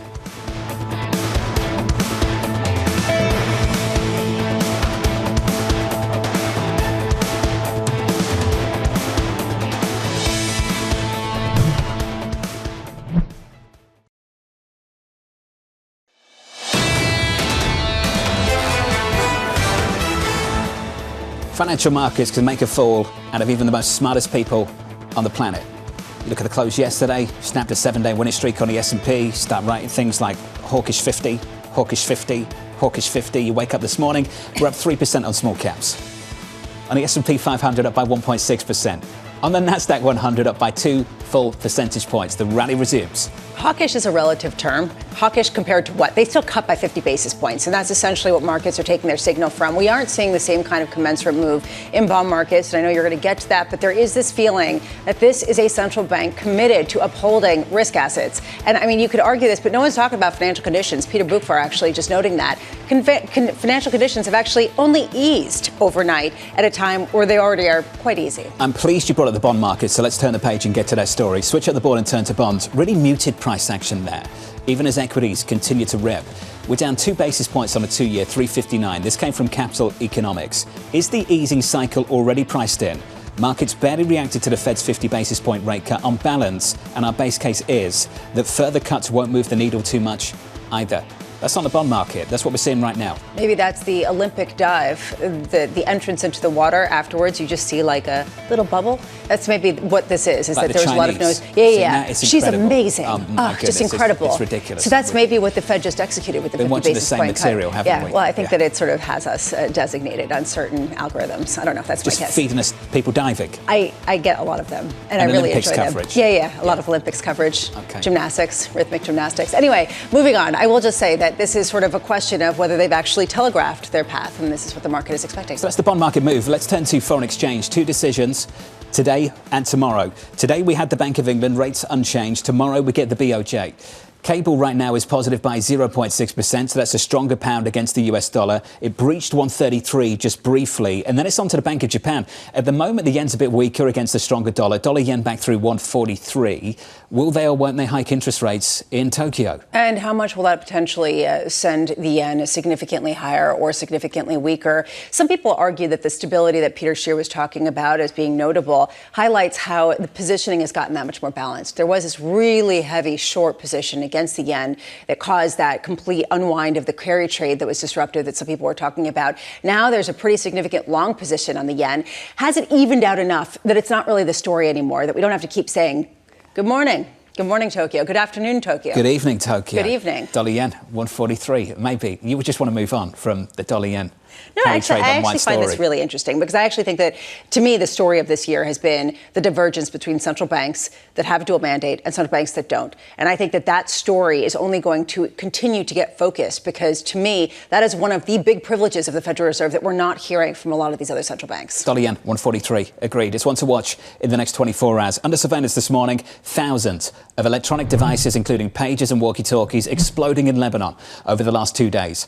Hezbollah accusing the Israeli government of orchestrating the attacks. And I imagine the whole country on edge, trying to work out what comes next. Well, absolutely. An Israeli defense minister saying this is a new phase in the war. Very vulnerable right now, Hezbollah. And we're waiting to see what Hassan Nasrallah, the leader of Hezbollah, comes out to say today. And it really potentially will change how they are dealing with Israel and Israel's northern border. They're so vulnerable. These obsolete gadgets, walkie-talkies, pagers. If that's where they are now, what an former Intel chief said to me this week is this is what happens when you buy predictability in bulk. What else potentially could Israeli infiltrate when it comes to Hezbollah and their operations? There was one article that framed this as Israel's Trojan horse. That essentially they created a shell company that they then sold these obsolete instruments into the Hezbollah operatives to create an attack. And this was in the planning for years. It just raises the question, are there other Trojan horses? What is the barrier to entry for Trojan horses akin to that from other groups as well? It raises a lot of questions for supply chains that I'm actually curious about to explore a little bit more. And not just for them, but also for us, for the West, for the United States. Right. Is this an Israel-specific thing, or is the barrier to entry pretty low and it's a failure of imagination for other actors? And that's something that I think a lot of companies are going to be having to I imagine that's already on everybody's radar in intelligence communities. You asked the right question earlier. I think you framed it perfectly. Is this an escalation that leads to escalation or an escalation that leads to de-escalation? Which one is it? We don't know yet. We have to wait to see how Hezbollah responds. The issue Hezbollah would have right now is they're very vulnerable. What Israel was able to do is take out some leaders, individuals, operatives within the group. They all now need to recalibrate. And not only that, this absolute degradation in their trust. How do they know they can communicate with one another? So it's very tense times right now. But at the moment, when you see the United States coming out and saying we don't want a wider spread of war, this already is, as Norman Roule said, this is a warlike conflict. Whether or not it's name only, it is a warlike conflict. I think it's difficult to disagree with that take. Let's turn to this story. Boeing furloughing tens of thousands of its salaried staff to preserve cash. As its largest union continues to strike, they will work a rolling schedule of 3 weeks on the job and 1 week without work or pay. Man, it just gets worse and worse for Boeing. And here's the issue. How are they going to move forward at a time where they need an infusion of cash? They're having a lot of questions around their space aircraft proposal. They're dealing with an aging workforce that's disgruntled. And they have a new CEO that's walking into this mess who has to fix it. It's very difficult to see how this moves forward at a time where they have to raise money and it's only getting more expensive to do so. What was the number we heard earlier this week? 10 billion? Something like that. The credit rating companies hanging over them as well. Yeah. Not a great position. Yeah, they're about to be potentially downgraded. And if they're downgraded to below investment grade status, you have to imagine that the borrowing costs go up that much more. If they raise money through an equity infusion, what does that do more to stocks that have already been beaten up so far this year? They're kind of in a difficult situation, to put it mildly. It's been that way for a while. Boeing this morning at least up in a pre-market by a little more than 1%. Let's talk about the latest in Washington. The U.S. House rejecting Speaker Mike Johnson's stopgap funding bill with less than 2 weeks until the government shutdown deadline. 14 House Republicans joining a chorus of Democrats in voting against the bill. No surprise here, really. But the question now remains in Washington, what is Speaker Johnson's plan B?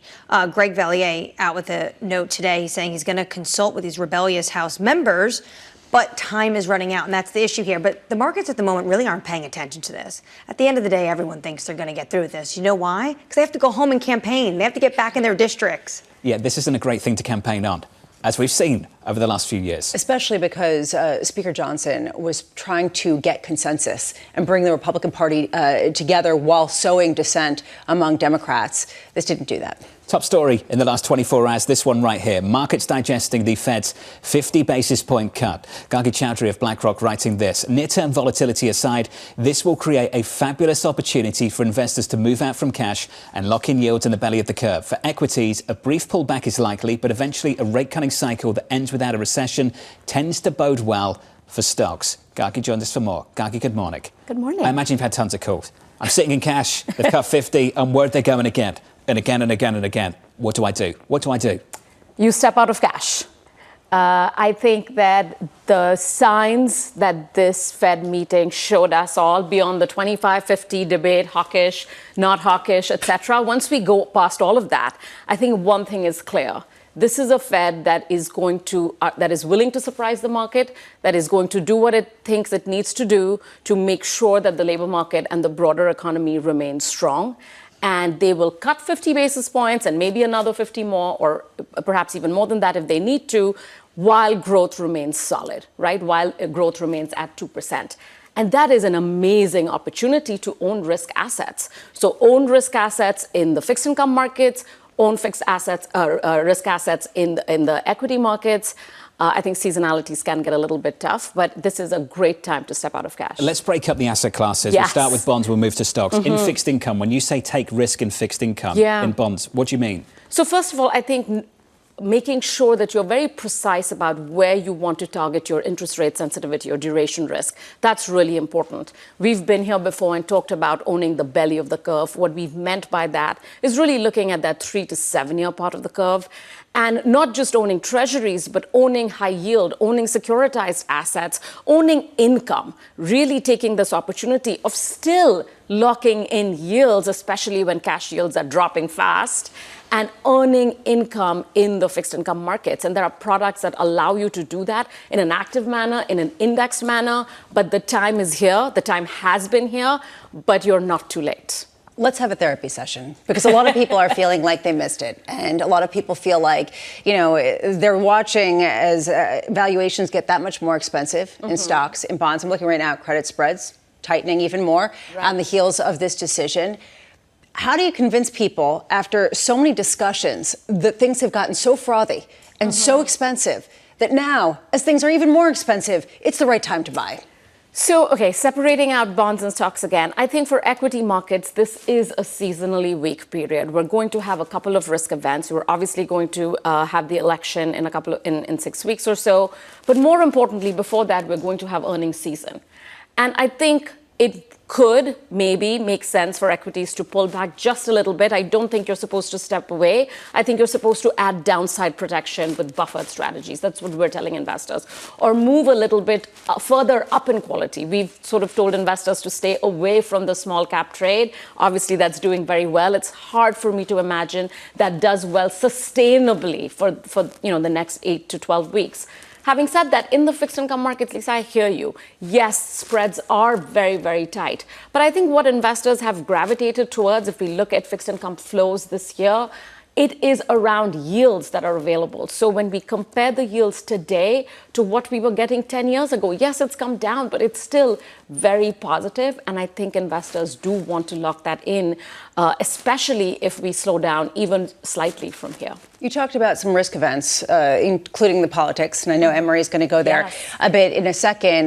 There is this issue that every candidate is going to promise more and more and more to increase the deficit more and more and more. Doesn't this create something of a risk event that is longer term, particularly for the long end of the yield curve? I think it does. You've hit the nail right on the head. I think that's why being very precise about where you want to own duration is really important. So regardless of what happens in November, regardless of who's president in January, I think one thing that we can be sure of is that deficits aren't coming down in a rapid manner. And one of the ways in which that can play out in our markets, in the bond markets, is really in the very long end of the curve. So I was saying earlier to John about, owning duration in that 3 to 7 year part of the curve.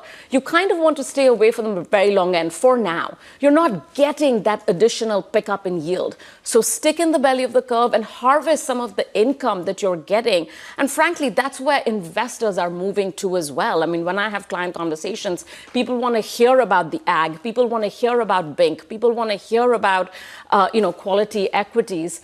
That's what we're telling them to do, because that's the regime for this. Henrietta was just talking about how investors she's talking to, especially those in the fixed income space, are interested to see what happens in Washington based on the timeline. If you get some of these tax cuts 3-4 years out, or if they go for, say, 10 years. Right. Do you think it makes a difference? For bond markets, and I think it all makes a difference. Absolutely. I think we're in this period for the next 6 to 8 weeks where we just won't know too much. We obviously won't know the outcome. And I think markets like certainty the most. They want certainty, which is why I feel like over the next couple of weeks, I think a little bit of a pullback despite this 50 basis point cut could come. And I think that's fine. You're supposed to stay invested, protect your downside. But I think, of course, it matters. In the long term, will it matter whether we get something for 4 years or 10 years? Absolutely. I think the market can only pay attention. Rick Rita, who's, as you guys know, likes to say this, markets pay attention to one thing at a time. Right now, we're paying attention to all of the amazing opportunities that the Fed cut has brought you. Well, I know, but next we're going to be focused on the election and this idea of fiscal sustainability. Henrietta also brought up the fact that maybe we'll see another Simpson-Bowles commission. Does the market care about that, or is that just all noise and talk? For now, I think the market won't really focus too much on that. I think we're going to focus a little bit more on, what is the data telling us? What are some of the policies that we're going to get? What are some of the ways in which the earnings season is going to play out? I think that's going to be something that we're not talking about yet.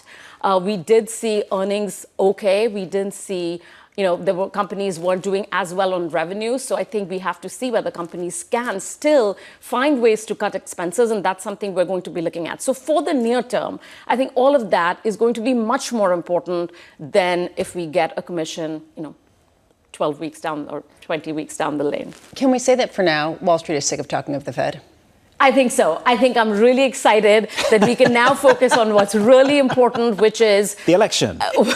No, actually, which is the opportunities that exist in the market for our investors to be invested and have a better financial outcome. Gargi, thank you. Yeah. One of the best. Always enjoy it. Gargi Chaudhuri of BlackRock. There's a line that Rick used with me a long, long time ago, and I've never forgotten it. The market, it can only focus on the shark closest to the boat. Isn't that the truth? It was, and 25 or 50 was that shark for a long time, and people are very excited to have another shark that's maybe FedEx earnings after the bell. No, now it's November 5th. Yeah. It's November 5th. She said, no, actually it's not. So I think that, Wall Street will be very excited to turn the page on that one too. Gargi, it's good to see you. Thank you. Thank you as always. Let's give you an update on stories elsewhere this morning. Here's your Bloomberg brief with Danny Berger. Hey, Danny. Hey, John. JPMorgan has put a banker in charge of junior bankers' well-being and success. That, according to reports, citing a memo from JPMorgan. It appears to be a response to renewed concerns about overworked young employees on Wall Street. JPMorgan also recently capped junior bankers' working week to 80 hours, although Bloomberg reported at the time that the limit didn't apply to those working on live deals. The International Brotherhood of Teamsters will not endorse Kamala Harris nor Donald Trump. Teamsters President Sean O'Brien saying in a statement, we sought commitments from both Trump and Harris not to interfere in critical union campaigns or core Teamsters industries, and to honor our members' right to strike, but were unable to secure those pledges. Donald Trump made a pit stop at Pub Key, a Bitcoin-themed bar in New York City last night on his way to a Long Island rally. The bar's owner said that the former president spent $998.70 on a few dozen burgers for supporters. He paid for the food with Bitcoin. In July, Trump gave a keynote speech at a crypto conference, promising to appoint a crypto-friendly regulators and create a national strategic stockpile of Bitcoin if he returns to the White House. That's your brief, John. Danny, thank you. More from Danny in about 30 minutes. Check out the price action. Stocks higher by 1.7% on the S&P 500. The small caps absolutely ripping this morning. On the Russell this morning, up by close to 3 full percentage points. We'll catch up with Mike McKee in just a moment.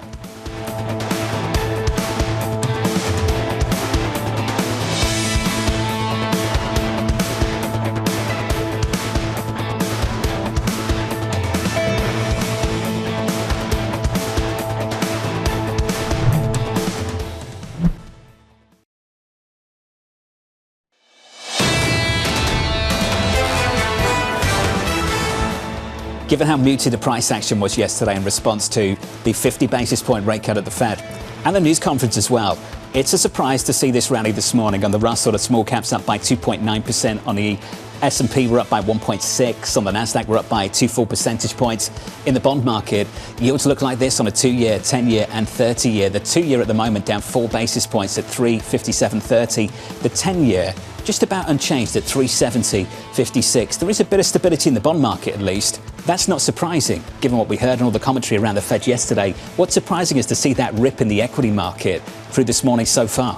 Priced into the bond market, but maybe not priced into the stock market in terms of a Fed that is willing to cut rates aggressively, even at a time where they reconfirm basically their belief and their commitment to achieving a soft landing. Let's pick out a single name. Shares of Alaska Airlines gaining in the pre-market this morning. The Department of Transportation giving the airline its blessing to close a $1.9 billion merger with Hawaiian Airlines. Under the terms of the deal, Alaska and Hawaiian must protect the value of loyalty programs and maintain key routes as well. This is the first time the DOT has required airlines to agree to binding enforceable protections before approving a merger. To discuss, I'm really pleased to say that giving us some of his time this morning is the Transportation Secretary, Pete Buttigieg. Secretary Buttigieg, welcome to the program, sir. I want to start with this deal and talk about some of the work you've been doing on it and whether you think this could serve as a model, an example for future integration in the industry.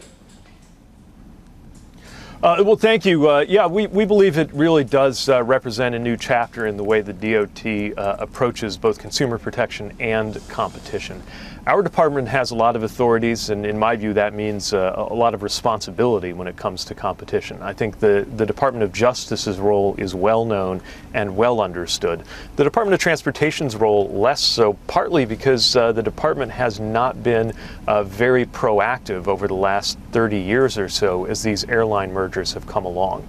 But we are concerned with competition, and we are also concerned with consumer protection. And so When this deal came before us, we saw that the Department of Justice did not intervene. We still wanted to make sure that there were protections in place, which really come into two categories. One of them has to do with service itself, making sure that in places like inter-island service in Hawaii, that nobody is made worse off because of this deal. But secondly, consumer protections that are in line with what we're trying to do more broadly for airline passengers.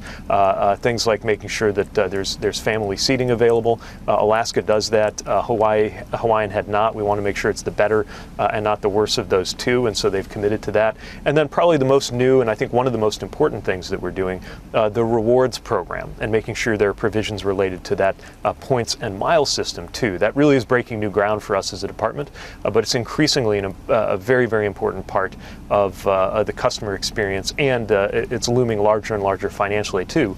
So we wanted to make sure it was contemplated in this agreement before we approved of the merger. Secretary Buttigieg, could the DOT have done anything different when it came then to JetBlue and Spirit, given you're now likely going to be using this blueprint?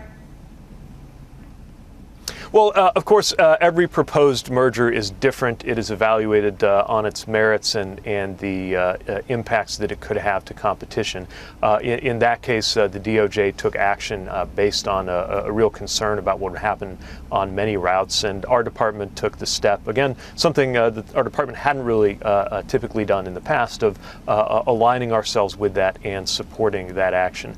But yeah, I do think there are cases where if it's not something that just outright must be prevented by the analysis of competition law, still is something that you need to make sure it goes forward on terms that are consistent with our responsibility to support the public interest. And those public interest determinations, a lot goes into that, a lot of market analysis, a lot of legal analysis. But the sum total of it for passengers should be a better passenger experience and some assurances that this will mean a level up to the best rather than a level down to the worst of two worlds when you have multiple airlines coming together. Well, I guess I'm asking because Hawaiian Air really needed this cash infusion, the same way Spirit Air desperately needs a cash infusion. So why is the administration willing to let one country get the boost one airline get the boost they need and not the other? Well, again, there's a lot that goes into the competition analysis. A lot of it has to do with the loss of competition on key routes, evidence informing DOJ and us in a separate but somewhat overlapping scope of analysis. What happens to prices that consumers face? And look, part of why this is a concern is because of what's happened over the years. You know, during the period when America went through the debate over deregulation, which led to our modern airline system, a lot of the people involved in that policy were confidently predicting that in the future there would be about 100 airlines in the United States. Instead, we've seen merger after merger, lots of consolidation. And so it's very important to take a very hard look anytime there's a proposal to go from more airlines to fewer airlines in a country that already has so few. Secretary, we're talking about fewer airlines, et cetera. We're having a question about whether we're going to have fewer planes. What's the threshold for the United States government to subsidize Boeing at a time where there are real questions about its ability to continue to invest and its workers are striking? Well, Boeing has historically been an aerospace leader, right now encountering a number of issues related to quality and safety that the FAA has required them to demonstrate how they're going to address, and, as you mentioned, labor issues as well. If you look at how Boeing competed so well in the past, it had to do with a focus on quality and on safety. And I believe that's absolutely compatible with doing right by workers and with Boeing's place in America's economy. But again, the most important thing, certainly from a Department of Transportation perspective, is that the safety and the quality are there, because everything else sort of gets multiplied by zero if you have those kinds of problems that can, shake. Sure, they can shake the market, but the most important thing is the safety of the traveling public. Mr. Secretary, appreciate your time this morning. Hopefully we can have a longer conversation next time on some big issues. Thank you, sir. Secretary Pete Buttigieg on the latest in the airline industry. And just a little bit at the end there, Lisa, on Boeing. Yeah, at a time where they see that there are problems, it is important for it to be an industrial leader. At the same time, very unclear exactly what the threshold would be for them to truly step in and help out. And how important Boeing is to the industrial base. So at some point, would the U.S. have to step in? You know, I'm curious. Biden loves to tout the fact that he is the most pro-labor union president. Will he go potentially to the Boeing factory floor? It's a good question. Up next, the third hour of Bloomberg Surveillance. Phil Camporeale of JPMorgan, John Lovallo of UBS on the housing market. Looking forward to that. We'll catch up with Mark Zandi of Moody's Analytics, and we'll speak to Subadra Rajappa of SocGen on this bond market following a 50 basis point interest rate cut from the Federal Reserve.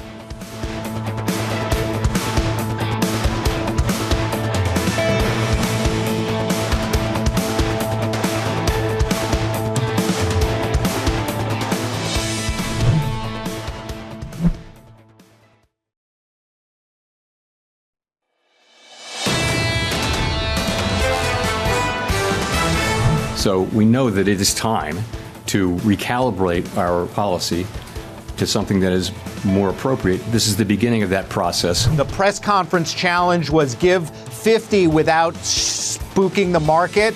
I think they navigated that pretty well. I don't think it is as clear-cut as the market will make it seem. They're starting to get towards neutral.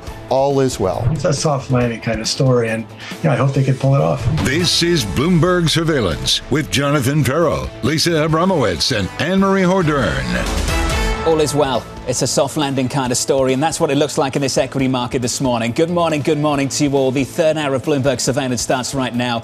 This stock market is ripping. Check out a Russell on the small caps, up by almost 3% on a session. We're up by 2.7. On the Nasdaq, up by 2 full percentage points. On the S&P 500, up by 1.65. All is well. It's a soft landing. And back up the truck, because let's go. And that's basically what we're hearing from pretty much every investor as they come on and they say buy risk, because this is a central bank committed to supporting the soft landing. I keep going back to it. Blake Gwynn over at RBC, you did a great job here talking about never has so much been made about so little, saying this was one of the most debated and discussed Fed meetings in recent memory. We're all very happy we're past that. But the Fed's eventual decision to cut 50 basis points landed in markets with about the same splash as an Olympic diver. Yesterday, after Jay Powell spoke, you guys had Mohamed El-Erian on, and he wouldn't go as far as saying basically declaring victory, but he said, Jason Furman put it well, this is about the closest thing you can do to say mission accomplished. Mission accomplished. Didn't want to say it, but basically it sounded like it, didn't it? When you start to go through his analysis of where the economy was at, decent place, growth is solid, no firing, lots of hiring, less hiring than before, but still pretty decent. Things are okay, and we're cutting interest rates. What isn't there to like? Everything is golden. And basically, there was a tacit concession here that they missed the boat in July. He said, quote, if we had gotten the July jobs report before the meeting, jobs inserted, would we have cut? We might well have. In other words, we're behind the curve. We realized it, so we caught up. Here we are. Let's go. This is what we heard from UBS earlier this morning, that maybe that 50 should be seen as a catch-up, 25 altogether, and maybe not something that sets the tone for the rest of the rate-cutting cycle for this Federal Reserve. That's going to be dictated by the incoming information, but I think he went out of his way in the news conference yesterday to say this is a recalibration on repeat about 10 times. We'll take it meeting by meeting, and this doesn't set the pace for the rate cuts still to come. They're recalibrating policy, and the market is done recalibrating because they basically have already moved ahead of the Federal Reserve. And that's why what you've really rightly pointed out is the market move to note, which is bond markets stagnant. They basically price this in. Stock markets understanding this doesn't come with any weakness because he correctly or successfully delivered the message that they're not seeing anything that we're not seeing. Now they're focused on the revisions in the Beige Book. Check out the price action. I don't know if they are focused on the Beige Book so much. Maybe you will be. He said that. The revisions, yes. He said revisions, but he also mentioned the Beige Book. He talked about it. We're going to be looking at the Beige Book. The Philly Fed talked about there are more layoffs. We're going to cut rates by another 75. We all need some sleep, don't we? In the bond market, yields are higher by almost a basis point, 371 on a 10-year. In the equity market, there's your move, up by 1.6% on the S&P 500. Joining us this hour, Phil Camporeale of JPMorgan, as markets digest suggest the Fed's 50 basis point rate cut. John Lovallo of UBS previewing Lennar earnings, and Subadra Rajappa of SocGen on why it's harder to argue for lower yields from here. Look out for that a little bit later. We begin with our top story, a muted bond market response to a 50 basis point rate cut, as Fed Chair Jay Powell says this should not be seen as the new pace. Phil Camporeale of JPMorgan saying these are calibration cuts for an economy that does not need as restrictive of a policy rate. We are only assigning a 20% chance of recession in the next 12 months and believe growth will normalise with inflation around 2.5% by year end. In other words, that is a soft landing. Phil joins us for more. Phil, good morning to you. Good morning. Last time we spoke, you were happy, confident, you were long bonds, you were long equities. Are you long more on one than the other this morning? Yeah, so I would say our bigger risk in the portfolio right now still remains equities. And yesterday's meeting was a throwback. I mean, we're talking about like Greenspan days where you check out the size of his briefcase to see how much they're moving, right? I mean, that was the first meeting, in our opinion, since 2007 that there was that much uncertainty about which way they were going. So I was like, this is great, because in January of 2012, they came out with their forward guidance, and these Fed meetings have been snoozers, with exception to intermeeting moves or dot plots. Yeah, or dot plots. But yesterday was a throwback, and we loved it. And when I was on your program, as you said, a couple of weeks ago, my big takeaway from Jackson Hole was the time has come for policy to adjust. That made all the headlines, but the real headline that gave the 50 basis points away was we have no tolerance for further cooling in the labor market. And it's a tale of two 4.4s now. It's the 4.4% unemployment rate at the end of this year. That got them to move 50 yesterday. And then the 4.4% that they think they're going to have the federal funds rate at the end of this year, which is two more additional 25 basis point cuts. And we've heard, I've been telling the story since money market fund assets were $5 trillion. They're 6.3 to get out of cash. But now the real story that we're telling folks is, the balanced portfolio looks great. Lisa, you've talked in the prior session about all-time highs and stuff like that and where stocks have gotten to. It's the 493 that we're really focused on right now. So outside of the big mega cap, it's the 493. And those valuations are two handles on PE below where the mega cap are. So there's still room there, and there's still room in some part of the pool, right? The shallow end of the pool is equal weighted S&P. The middle of the pool is mid cap, and the deep end of the pool is small cap. So there is room still left in that. If we're getting this new signal that we're going to have the federal funds rate most likely 100 basis points lower than where we were before 2 o'clock yesterday at the end of this year. They're going to continue to move into next year. The unemployment rate next year is going to be at 4.4. I mean, let's go. Let's sign up for this. I'm not sure what's in the water at JPMorgan, but the last 24 hours, but basically everyone from JPMorgan stared down the camera and said, we told you so. We told you so. We saw it from Bob Michael yesterday as well. Yeah. I imagine Mike Ferroli over in the investment bank was thinking the same thing, was looking for 50. He got 50. You get this sense under the hood. There is this frustration with the amount of cash that has not left those money market funds. Yes, no matter how long. There's some funds to sell, Bramo. There's some funds to sell. Well, the opportunity cost and cash hurt you in the past 2 years. You tell them. Now it's reinvestment risk, John. It's all. Can I ask you this important question? Please. Is there such thing as too much of a good thing? Yeah, I guess the most bearish thing you could say is that everybody's bullish right now. So I think there is kind of too much of a good thing. And, in our opinion, the one thing that we're looking at comes out in 23 minutes, which is initial jobless claims. I think those are probably the biggest things that we're going to be looking at as a clue of whether we're wrong on the soft landing. Right now, we don't see any reason to believe that business caution is going to lead to layoffs. Labor demand side of the way the unemployment rate can go up rather than labor supply, which you guys have talked a lot about. But that would be the biggest risk to us, would be the labor market. And inflation, the nails in the coffin, you said mission accomplished. The nails in the coffin on transitory. I'm just saying that he was basically saying, I just want to be super clear. Come on. No one on this program is saying mission accomplished. The Arthur Burns moment that I think that a lot of folks were worried about, that the nails in the coffin on that. Yesterday's meeting was inflation is transitory.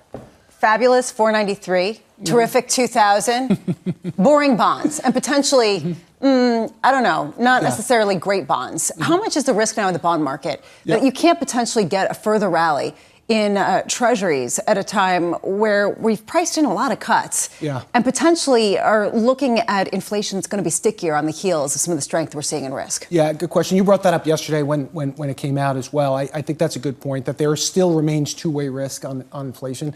But I'm a multi-asset investor. So for me, I can say, okay, I think we're going to have a soft landing. And I want to be overweight equity. We have about a 6% overweight equity in a 60-40 portfolio. We have about 20% of our fund in credit. But here's the key on bonds, and this is why they're not boring, is because what we've witnessed is that if you have inflation above 3, getting to 3, and staying below 3, that's important. That provides the defense finally in the portfolio. So bonds are not boring from that respect, from a multi-asset perspective, because they provide the defense. We are not expecting yields to plummet. If yields are plummeting on the 10-year note, if we're at 3.50, 3.25%, 3%, we're in a recession. That's not priced in, and that's not our view, but they will provide ballast for us if we're wrong on the growth or labor forecast. So you sound very excited, and you sound like you're pretty bulled up. Yep. Are you full bull, or is there more to go? No, we're not full bull on this. So we've actually been longer equity this year. So we had equity as high as a 10% overweight, and it's now 6. So I think what we're saying is over the near term, let's just take into account the election that we have ahead of us. We don't want to be underweight. We know bonds are going to protect us. I think the election is still an uncertainty, but we believe as long as it's not a contested election and we do get one or the other after that date, that's going to set us up for a pretty nice November and December based on the signal that the Fed gave us yesterday. And what we believe, as I said, a 2%-ish growth rate, a little bit above trend, 2.5% inflation. That's 4.5 nominal growth, Lisa. That's you Google that with earnings, and that's a really nice story. Just quickly, though, you get that early 2000s uncertainty, a contested election, all bets are off. Is that how you see things?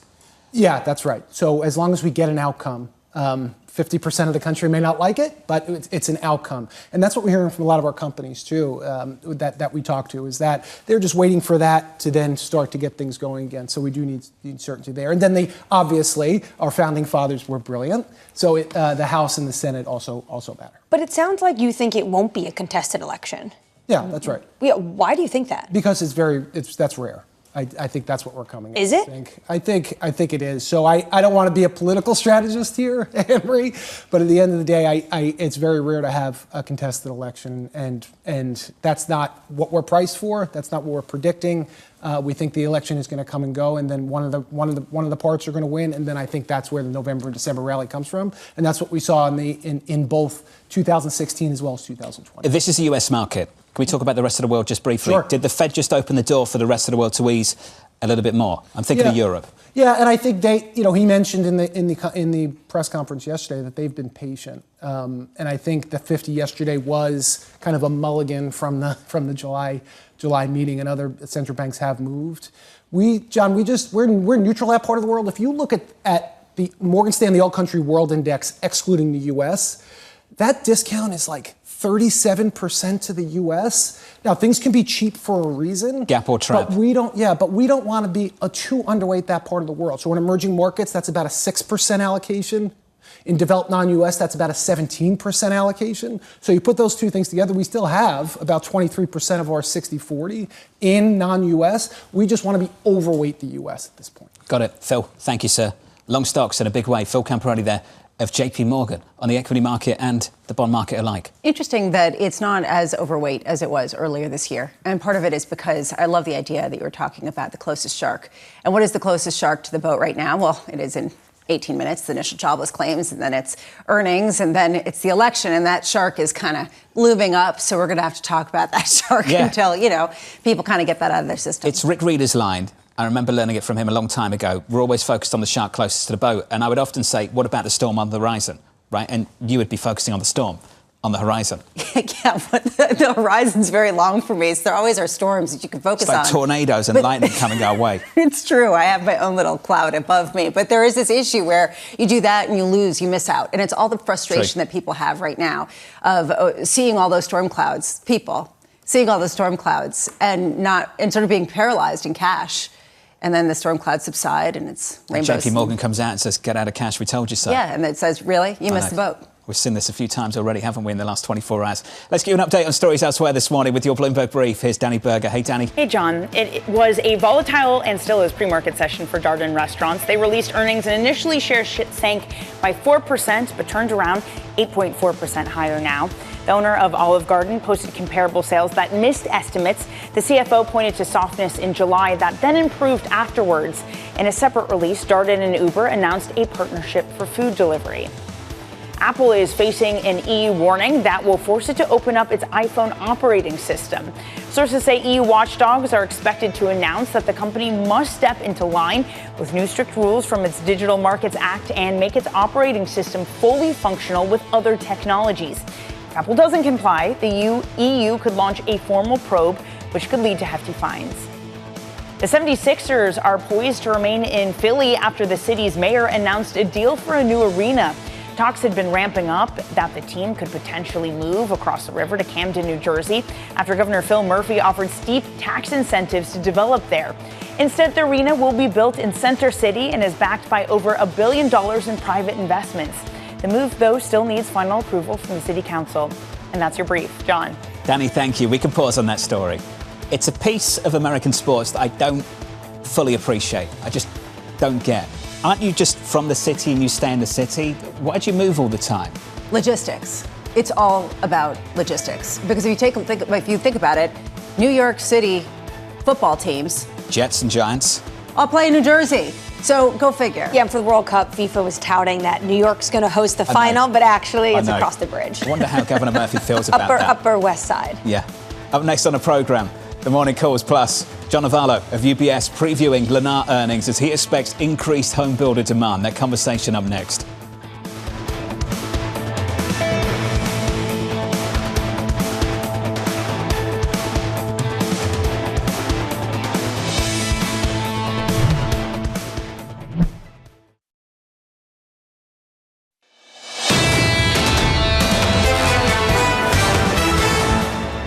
Upper West Side. I like that. Yeah. Upper West Side. Thinking about moving there? Do you remember in London when they were trying to sell property in Battersea and it was South Chelsea? Do you remember that? Yes, because I went to go look at an apartment and I was like, this isn't Chelsea. You thought it was Chelsea, south They of the got river. me. Manus used to say, south of the river, dreams don't swim, or something like that. This is a very, very London joke.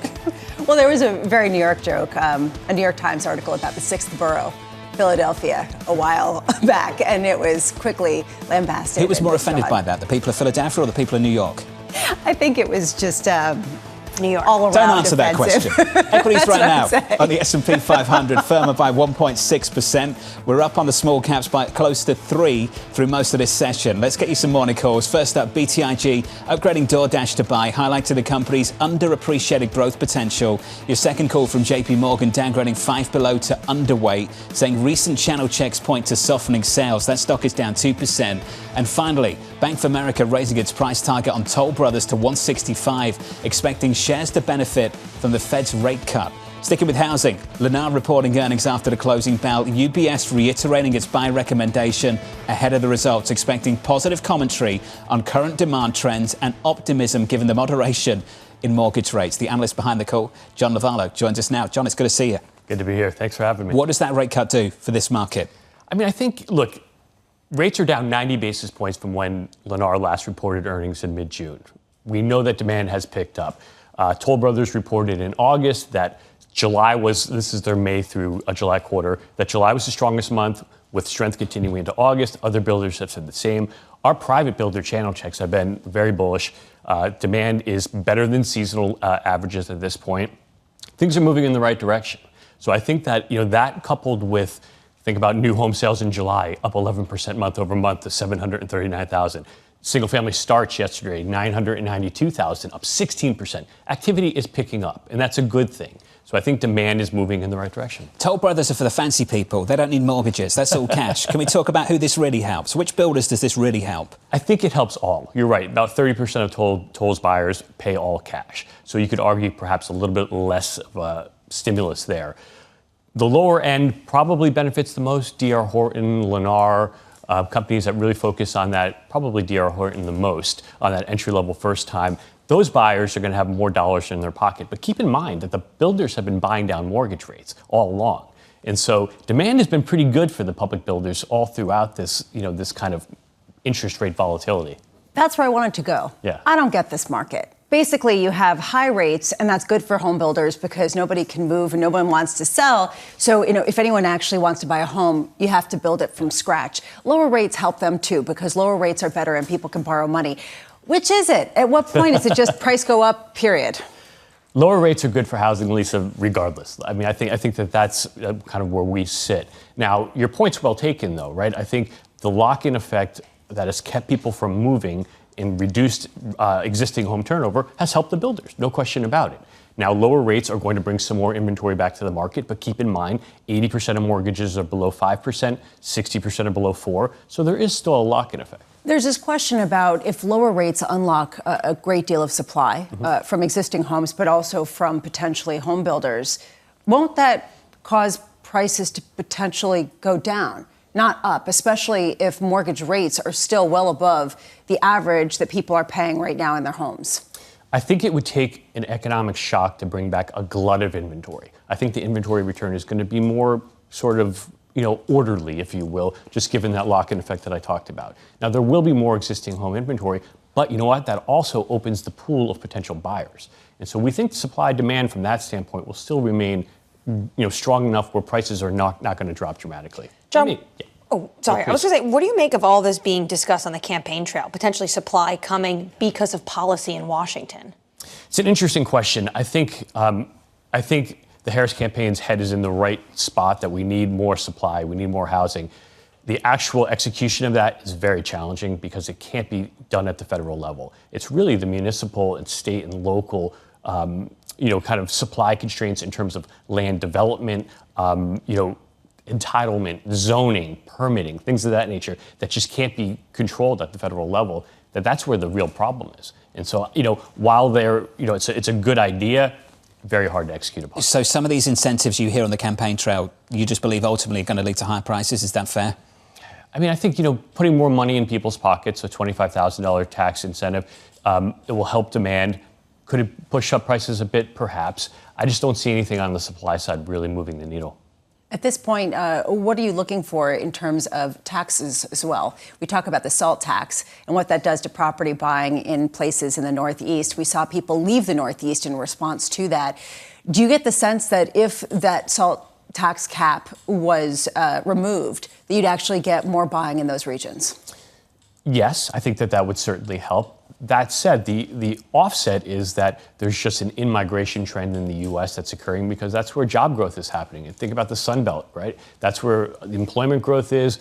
The weather's a little bit better. Folks are moving in that direction anyway. I like seasons, but go on. So I think, yes, it would certainly help, but I think that the trend is still well ingrained. So what's the number one market right now to start building?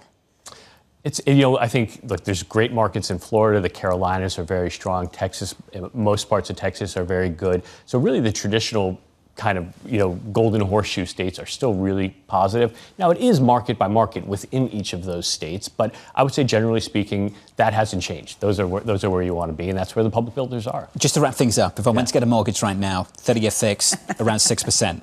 Effective mortgage rate, so the average rate on the mortgages out there right now is just short of 4%. Mm-hmm. Still quite a big spread there. Correct. Of about 200 basis points. How much of a difference does 6 make to the unlocking, the lock-in effect that we've seen grip this housing market over the last few years? I don't think it moves the needle all that much in the existing home side. It will help, for sure. But I think, what the builders have talked about is 5.5% kind of being the sweet spot of where they're buying rates down to. So there's no magic number, but I think that's probably a fairly good indication of where you have to be. Just quickly, for people who aren't familiar, when you say buying rates down to, what do you mean? What is that? So the public builders are actually going out into the mortgage market, securing forward commitments to buy down mortgages at below mortgage average rates, which is allowing buyers to step into homes at much more affordable levels. They've been working around this for the last couple of years. They've been very successful, yeah. I know. John, thank you, sir. It's good to see you. Thanks for having me. Appreciate it. John Lovallo there of UBS on the latest in the housing market. Still a mystery. Do prices go up or down? Yeah, well, off the back of some of these moves? it sounds like they're not going to move that much. And pretty much everyone does agree that you're not going to see some sort of dramatic price decline. So if you have missed out on the housing market, probably you're not going to get a much better entry point unless mortgage rates significantly fall. And I will just say my empirical evidence shows that 6% does not unlock. If you happen to have a 3% mortgage. She's rubbing it in now. Do you notice this with clients? Is this increasingly personal when you have these conversations? I think it is, yeah. Isn't it always? Well, I mean, it's sort of like, what's in the water at JPMorgan. They could say, if you had gotten out of cash, you would have had this. Should have listened to us. Exactly. Although, should have listened. Honestly, it's fine. I'm okay with other people not having listened. I'm sure you are. I'm next on the programme. Breaking jobless claims, which I have to admit I'd totally forgotten about. Taking place at 8:30 Eastern Time and dropping in about 4 minutes' time. We'll get the view of Mark Zandi of Moody's Analytics and Subadra Rajappa of SocGen here to react. All of that on the other side. If you check out the price action 1 hour and 5 minutes away from the opening bell here in New York City, equity futures up by 1.6% on the S&P. The outperformance on the Russell. The small caps are absolutely ripping. Going into the cash open from New York, this is Bloomberg.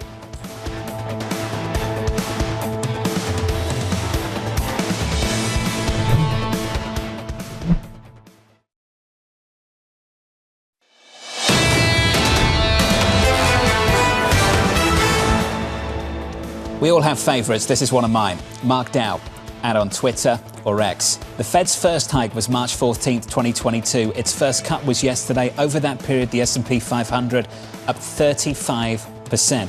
If you fought the Fed, you won. Equity futures right now on the S&P 500 up by 1.6%. On the Russell, the small caps up by 2.6%. Jobless claims data seconds away. The estimate 230. The previous week 230. The number, Mike McKee, a whole lot lower. A whole lot lower.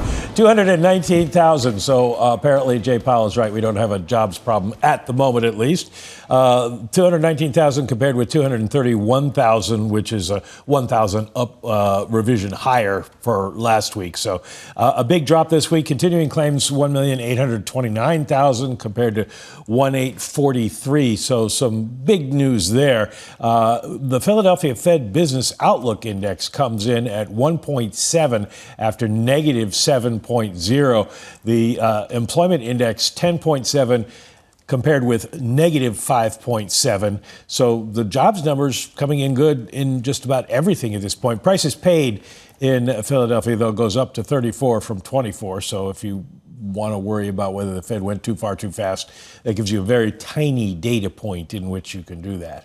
So if you're Torsten Slock at Apollo and you thought we didn't need to cut interest rates by 50 basis points because this economy is okay, if you thought that was a gift yesterday, you think it's a really big gift this morning. 219 on jobless claims is pretty impressive. I went right to gold because Mike said if I want to worry about something, you can worry just on the margins about a little bit of inflationary pressure. And, oh, look at that. Gold is at a new record high as it continues to climb on the day. This is sunshine and rainbows. This is basically everything you could possibly want. Things turning around, jobless claims going down. It raises a question. How high now is the bar for the Fed to move again by 50? Citigroup coming out saying they do expect another 50 basis point rate cut by the end of this year. How high is that bar? So we'll get the view from Mark Zandi of Moody's in a moment, and I'd love his view on the labour market. And Mike, I'd love his view as well, and yours too, on whether jobless claims are a decent guide for Fed policy, because jobless claims have been okay. They went through 250, and that was right before that July jobs report, and people got a bit concerned. They've come back down to a 4-week average of 230 before this. We're down to 219 now for this print for jobless claims. Are they being led by what's happening here? Because it doesn't feel like it. No, and we were talking during the break about the Beige Book and Jay Powell citing it yesterday. What you saw in there is kind of what's playing out. The companies aren't laying off people. They're holding on to people, but not hiring additional staff. And that's going to be the question is, at what point is the economy stimulated enough that you feel like you need to have more people in order to expand? Because at this point, everybody is just kind of happy with the status quo. And I assume that we probably aren't going to see a whole lot of movement until after the election. What I find compelling is that Fed Chair Powell seemed to make a point of saying this isn't the pace of cuts going forward. And yet Bank of America and Citigroup both came out saying they do expect a 50 basis point cut at one of the meetings before the end of this year, basically showing that any further increase in the unemployment rate, even if for some demographic reasons, will not be treated with welcome, and any downside revisions also.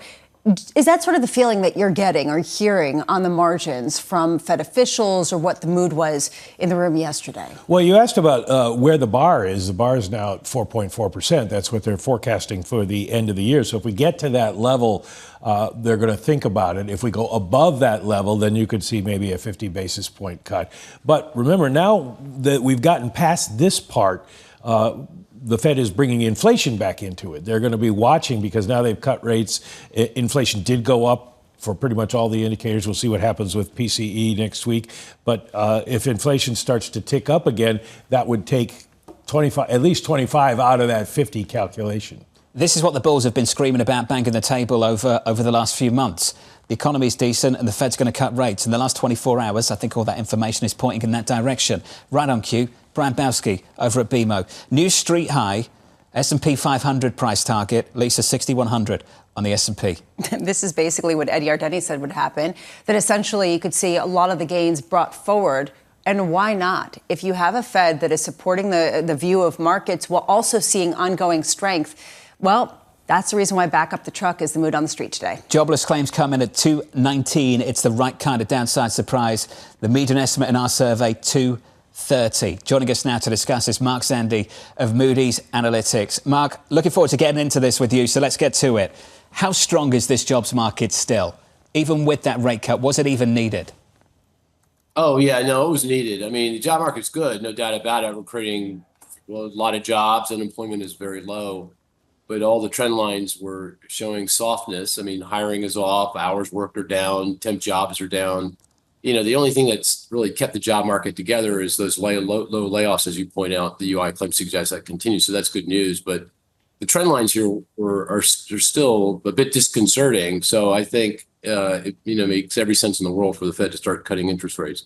Now, I mean, more fundamentally, the Fed did what it needed to do. It got us back to full employment with inflation effectively at target. So if they've hit their mandate, then why a 5.5% funds rate target? I mean, I think everyone can agree. No, a lot of debate, reasonable debate about, what is the so-called neutral rate, that rate where policy is neither restraining or supporting growth, but it's not 5.5%. So time to get that down and get that normalized as fast as possible, because if you keep it there, something could break. And once something breaks, very difficult to, get that back together. And this is the reason why recalibrating, and recalibrated were the words of the day yesterday when we heard Jay Powell take the stand. A real question when you say concerning trend lines in the labor market.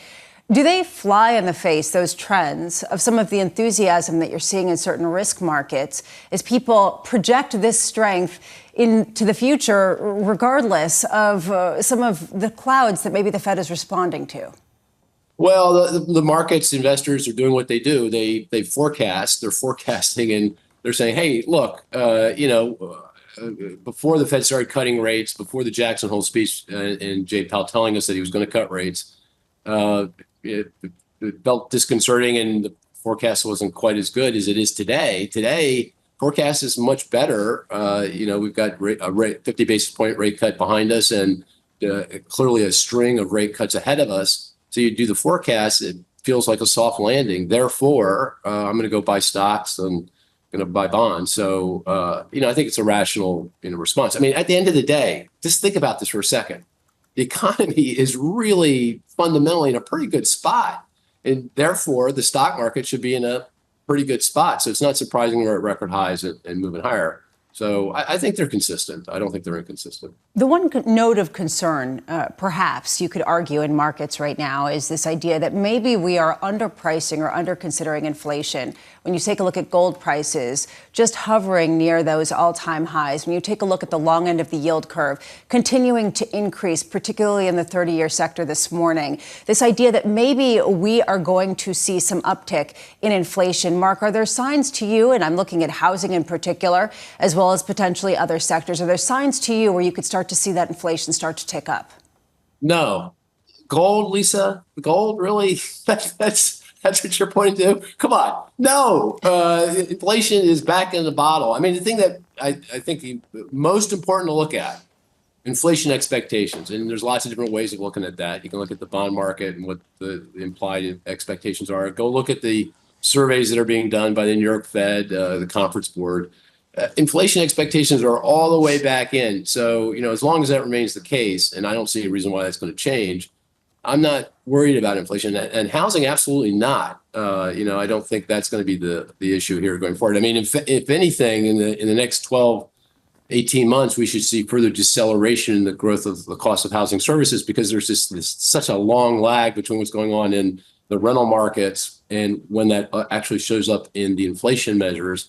So the next 6, 12, 18 months, I think we're going to see, further deceleration. And in terms of setting monetary policy and interest rates, I think you shouldn't even be focused on particularly owner's equivalent rent. That's the implicit cost of home ownership. Lots of good research coming out of the Fed saying that's, probably something you shouldn't be focused on when trying to set policy. And I totally agree with that. So set that aside. You know what inflation is? CPI, core inflation, PCE, consumer expenditure related inflation. It's well below 2. It's kind of like 1.5 to 1.6, 1.7%. And it's been that way for more than a year. So that feels like, to me, the more salient, measure of inflation. And that says, not only are we, at target, we could be beyond target. So no, I'm not worried about inflation. Mark, inflation back in the bottle, as you say, mission accomplished, basically, is what Jerome Powell didn't say, but basically alluded to yesterday. The president's going to come out and speak tonight at the Economic Club in Washington, D.C. He can't say that. The real economy, people are not feeling the inflation that you're talking about. Yeah. No, absolutely. I mean, people are still remember the run up in price back in second half of 2021, 22 into 23, particularly for staples, for groceries, for rents, for gasoline prices. And it's very hard to get by that psychologically. In fact, it's very interesting. You talk to folks and you say, how are you feeling about the economy? You say, not so good. You go, why? It's almost like everyone has this one food item that they buy on a regular basis that's the litmus test for everything. So I was talking to one social worker, my niece, the other day, and she's not feeling good about the economy. I go, why? She's paying a lot more for kombucha tea? I think it's called kombucha tea. So, it's kombucha, but yeah. Kombucha, sorry about that. I knew I got that wrong. Obviously, I don't drink it, but I was talking to a Wharton student. I teach a class in Wharton, and talking to this young man, and he's saying ramen noodle prices. So it's like everyone's got this thing, and I get it. And so you have to be sensitive to that. You can't deny that.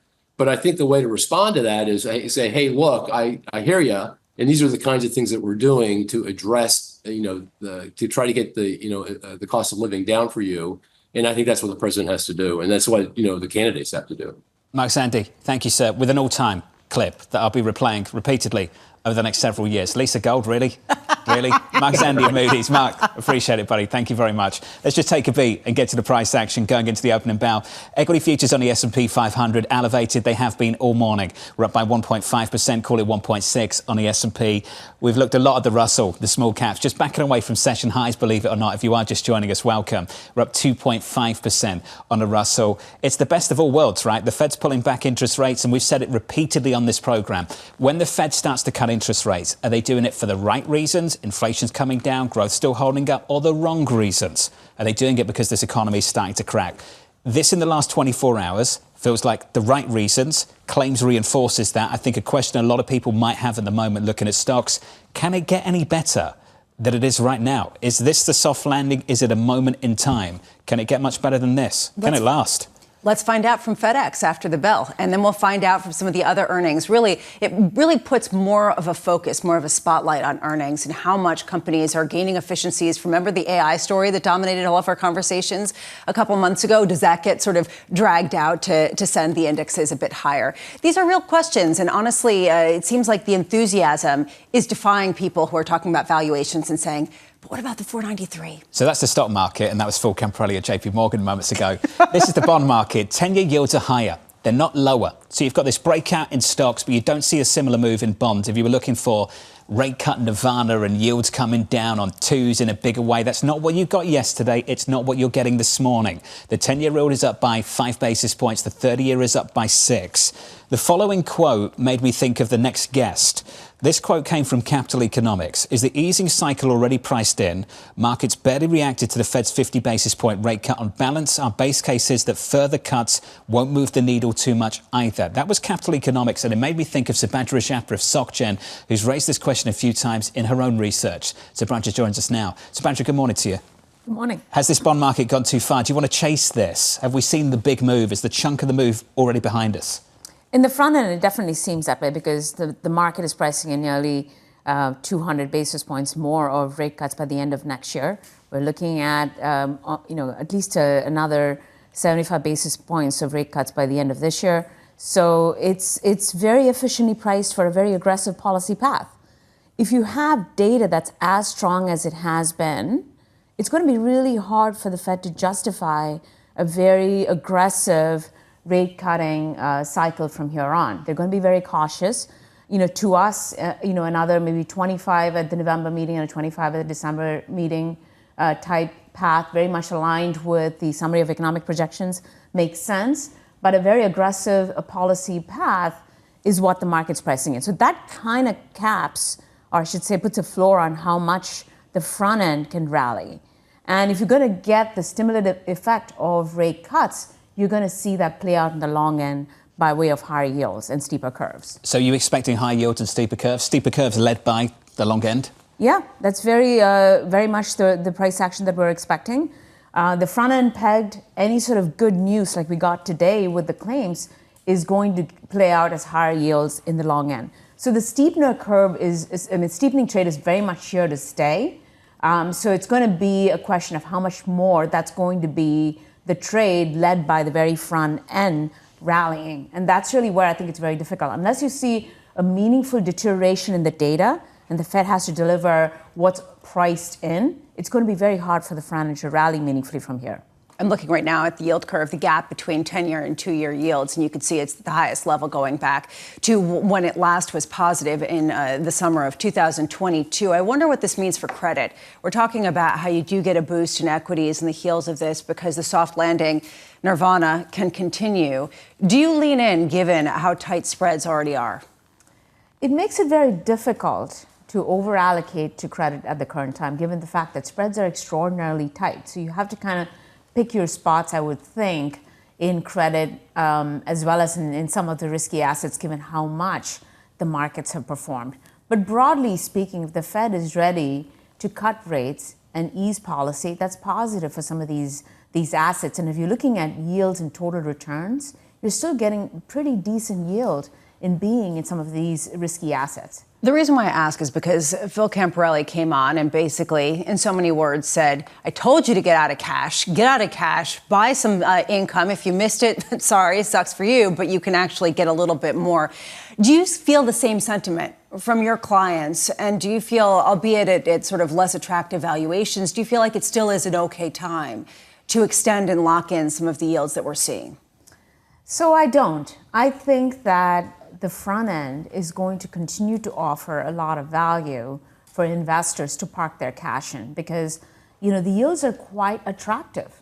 And the front end is going to be much more sort of reactive to policy and Fed rate cuts. So you're going to get a pretty decent yield by having your money still in the very front end. And then when you have this dynamic of the long end yields starting to rise as the Fed starts to cut rates or ease policy, you are going to have other maybe time later for you to enter into the very long end. So to me, I think that money market funds still look quite attractive. You might want to pick your spots in the risky asset spectrum. Sticky. That's what I hear there. Not what we heard earlier this morning at all. Which is the reason why it's gone from $5 trillion to $6.3 trillion in terms of the assets in money markets and why maybe some of that cash isn't heading out so quickly. Subadra, you alluded to this. Can you just breathe some life into 2025 just a little bit more? You said 225 basis point cuts for this year into year end. That's the view over at SocGen. How big is the gap between you and market pricing right now for 2025? How much daylight is there? We still think that the market is overpricing cuts for next year. So what? Are we talking like 50 basis points? What are we talking about? Probably not by a lot. I mean, 50, maybe 75 basis points. So I think the Fed's going to be very, very cautious. So at least my read on the press conference was that Powell kind of thought that the dots might be the floor for where they're thinking policy can go. So if you take that sort of view, then they're going to be very cautious and not cut too fast too soon. They came into the meeting thinking that they want to move away from restrictive policy and to front load some of those cuts. But from here on, they're going to be very deliberate and data dependent. And the data is going to really need to justify cuts from here on. Data dependent for 2025 or policy dependent? I think it's going to be data dependent. By policy dependent, you mean? We don't know what's going to happen in Washington, yes. Yes. I mean, fiscal policy is definitely going to be something that we're going to be paying very close attention to. If we do see the trajectory for debt and deficit start to rise because of policies from either of the candidates, first of all, we don't have much clarity on how things are going to play out for 2025 because these policies are being discussed as we go along, even though we're this close to the elections. So fiscal policy is definitely going to be something that's going to be driving long-end yields. So that's something that we're going to be paying attention to. There are implications for inflation. So again, that's something that the Fed's going to be paying attention to while they're thinking about easing policy next year.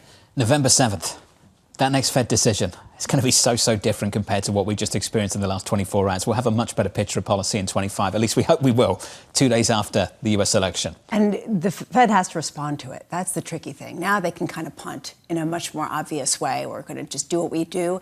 It'll be different when we actually have a little bit more certainty on November 7th. Subadra Rajappa of SocGen. Subadra, good to see you.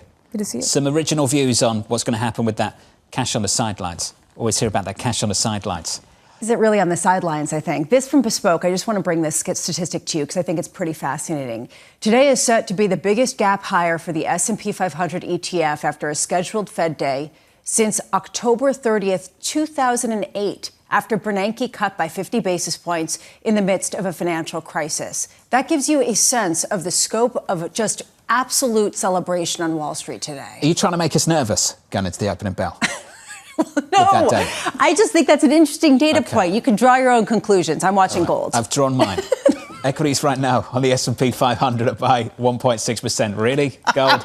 Let's give you an update on stories elsewhere this morning with your Bloomberg Brief. Here's Danny Berger. Hey, Danny. Hey, John. United Airlines says that they have started to track Taylor Swift's Eras Tour to make sure that they have enough seats. The chief commercial officer, Andrew Nocella, spoke at a conference yesterday saying our demand booms wherever she goes. He said that they've seen a 25% increase in demand, or maybe even more, on flights during her weekend concerts. The International Brotherhood of Teamsters will not endorse neither Kamala Harris nor Donald Trump. Teamsters President Sean O'Brien saying in a statement, we saw commitments from both Trump and Harris not to interfere in critical union campaigns or core Teamsters industries and to honor our members' right to strike, but were unable to secure those pledges. The New York Yankees are gearing up for the playoffs. The team clinched their postseason spot last night, beating the Seattle Mariners 2-1 in 10 innings. The Yankees are recovering from a rough 2023 season. It was their worst since 1992. They now, though, hold the American League's best record at 89-63. It has been 15 years since the Yankees appeared in the World Series. That's your brief. John. Danny, thanks for this morning. Appreciate it. Up next on the program, we'll set you up for the rest of today and the rest of this week and a sneak peek of next week as well. Equity futures on the S&P positive by 1.5%.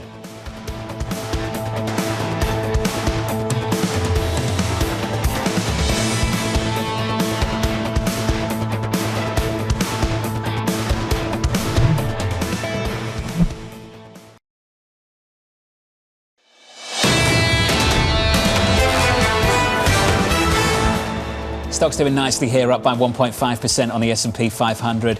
Yields higher, up 5 basis points on a 10-year, 375.85, as jobless claims come in better than expected, the right kind of downside surprise. As we count you down to the opening bell, your trading diary, your week ahead looks like this. President Biden speaking on the economy at 1:15 Eastern. FedEx earnings coming after the closing bell tomorrow. We'll get a BOJ rate decision, and Fed speak returns with Harker on Monday. S&P global PMI data, plus we'll hear from Bostic, Goolsby and Kashkari. We'll get consumer confidence numbers on Tuesday, and rounding out the week, Thursday, GDP plus another round of jobless claims. Mike McKeer, final word on the data and the decision of yesterday, please. I think at this point we've definitely crossed into a new paradigm, new regime, whatever you want to call it. We're going to think differently about the data coming in, and we're going to trade differently on the data coming in. Not only that, but we start to price in the political aspects of it. And even before we know who's going to be the president, we're going to be worried about whether or not they shut down the government. And then going into the year, we've got the debt ceiling coming back again. So there are a lot of things that will come in now that the Fed has moved. The markets will expect it to keep moving, and they've got a timetable, whether they stick to it or not. They can start to think about other things. What I'm hearing from Mike there is, thank God it's over. And we can stop talking about it now, which is essentially what we're hearing from other people, too. You could stop asking me 50 or 25. Well, no, we could do that again. Give it a month. We'll be doing that November 7th. Don't worry about that. 100%. Mike McKee, thank you. This has been exhausting, hasn't it? Well, I think for everybody. Just the last few days, the last few weeks of this. This is basically the theme that I hear from all of the notes is, okay, we're done. It was great, whatever. It was the biggest kind of yawn after so much buildup, but it wasn't. And I think that that's what you're seeing in equities, and that's what I'm watching most closely. You're not done. You've got a big interview later, right? Yeah, I'm going to be interviewing the JetBlue CEO at a time where there's a real question, exactly to your point, about the Spirit JetBlue deal that didn't go through, but also consumers. Are they flying? Where are they flying? How are they flying? We'll find out. 12:15 Eastern Time here in New York. Don't miss that. Coming up tomorrow, your lineup: Chris Verone of Strategas, Paul Donovan of UBS, Matt Hornback of Morgan Stanley, and Veronica Clark of Citi from New York City this morning. Good morning. This was Bloomberg Surveillance.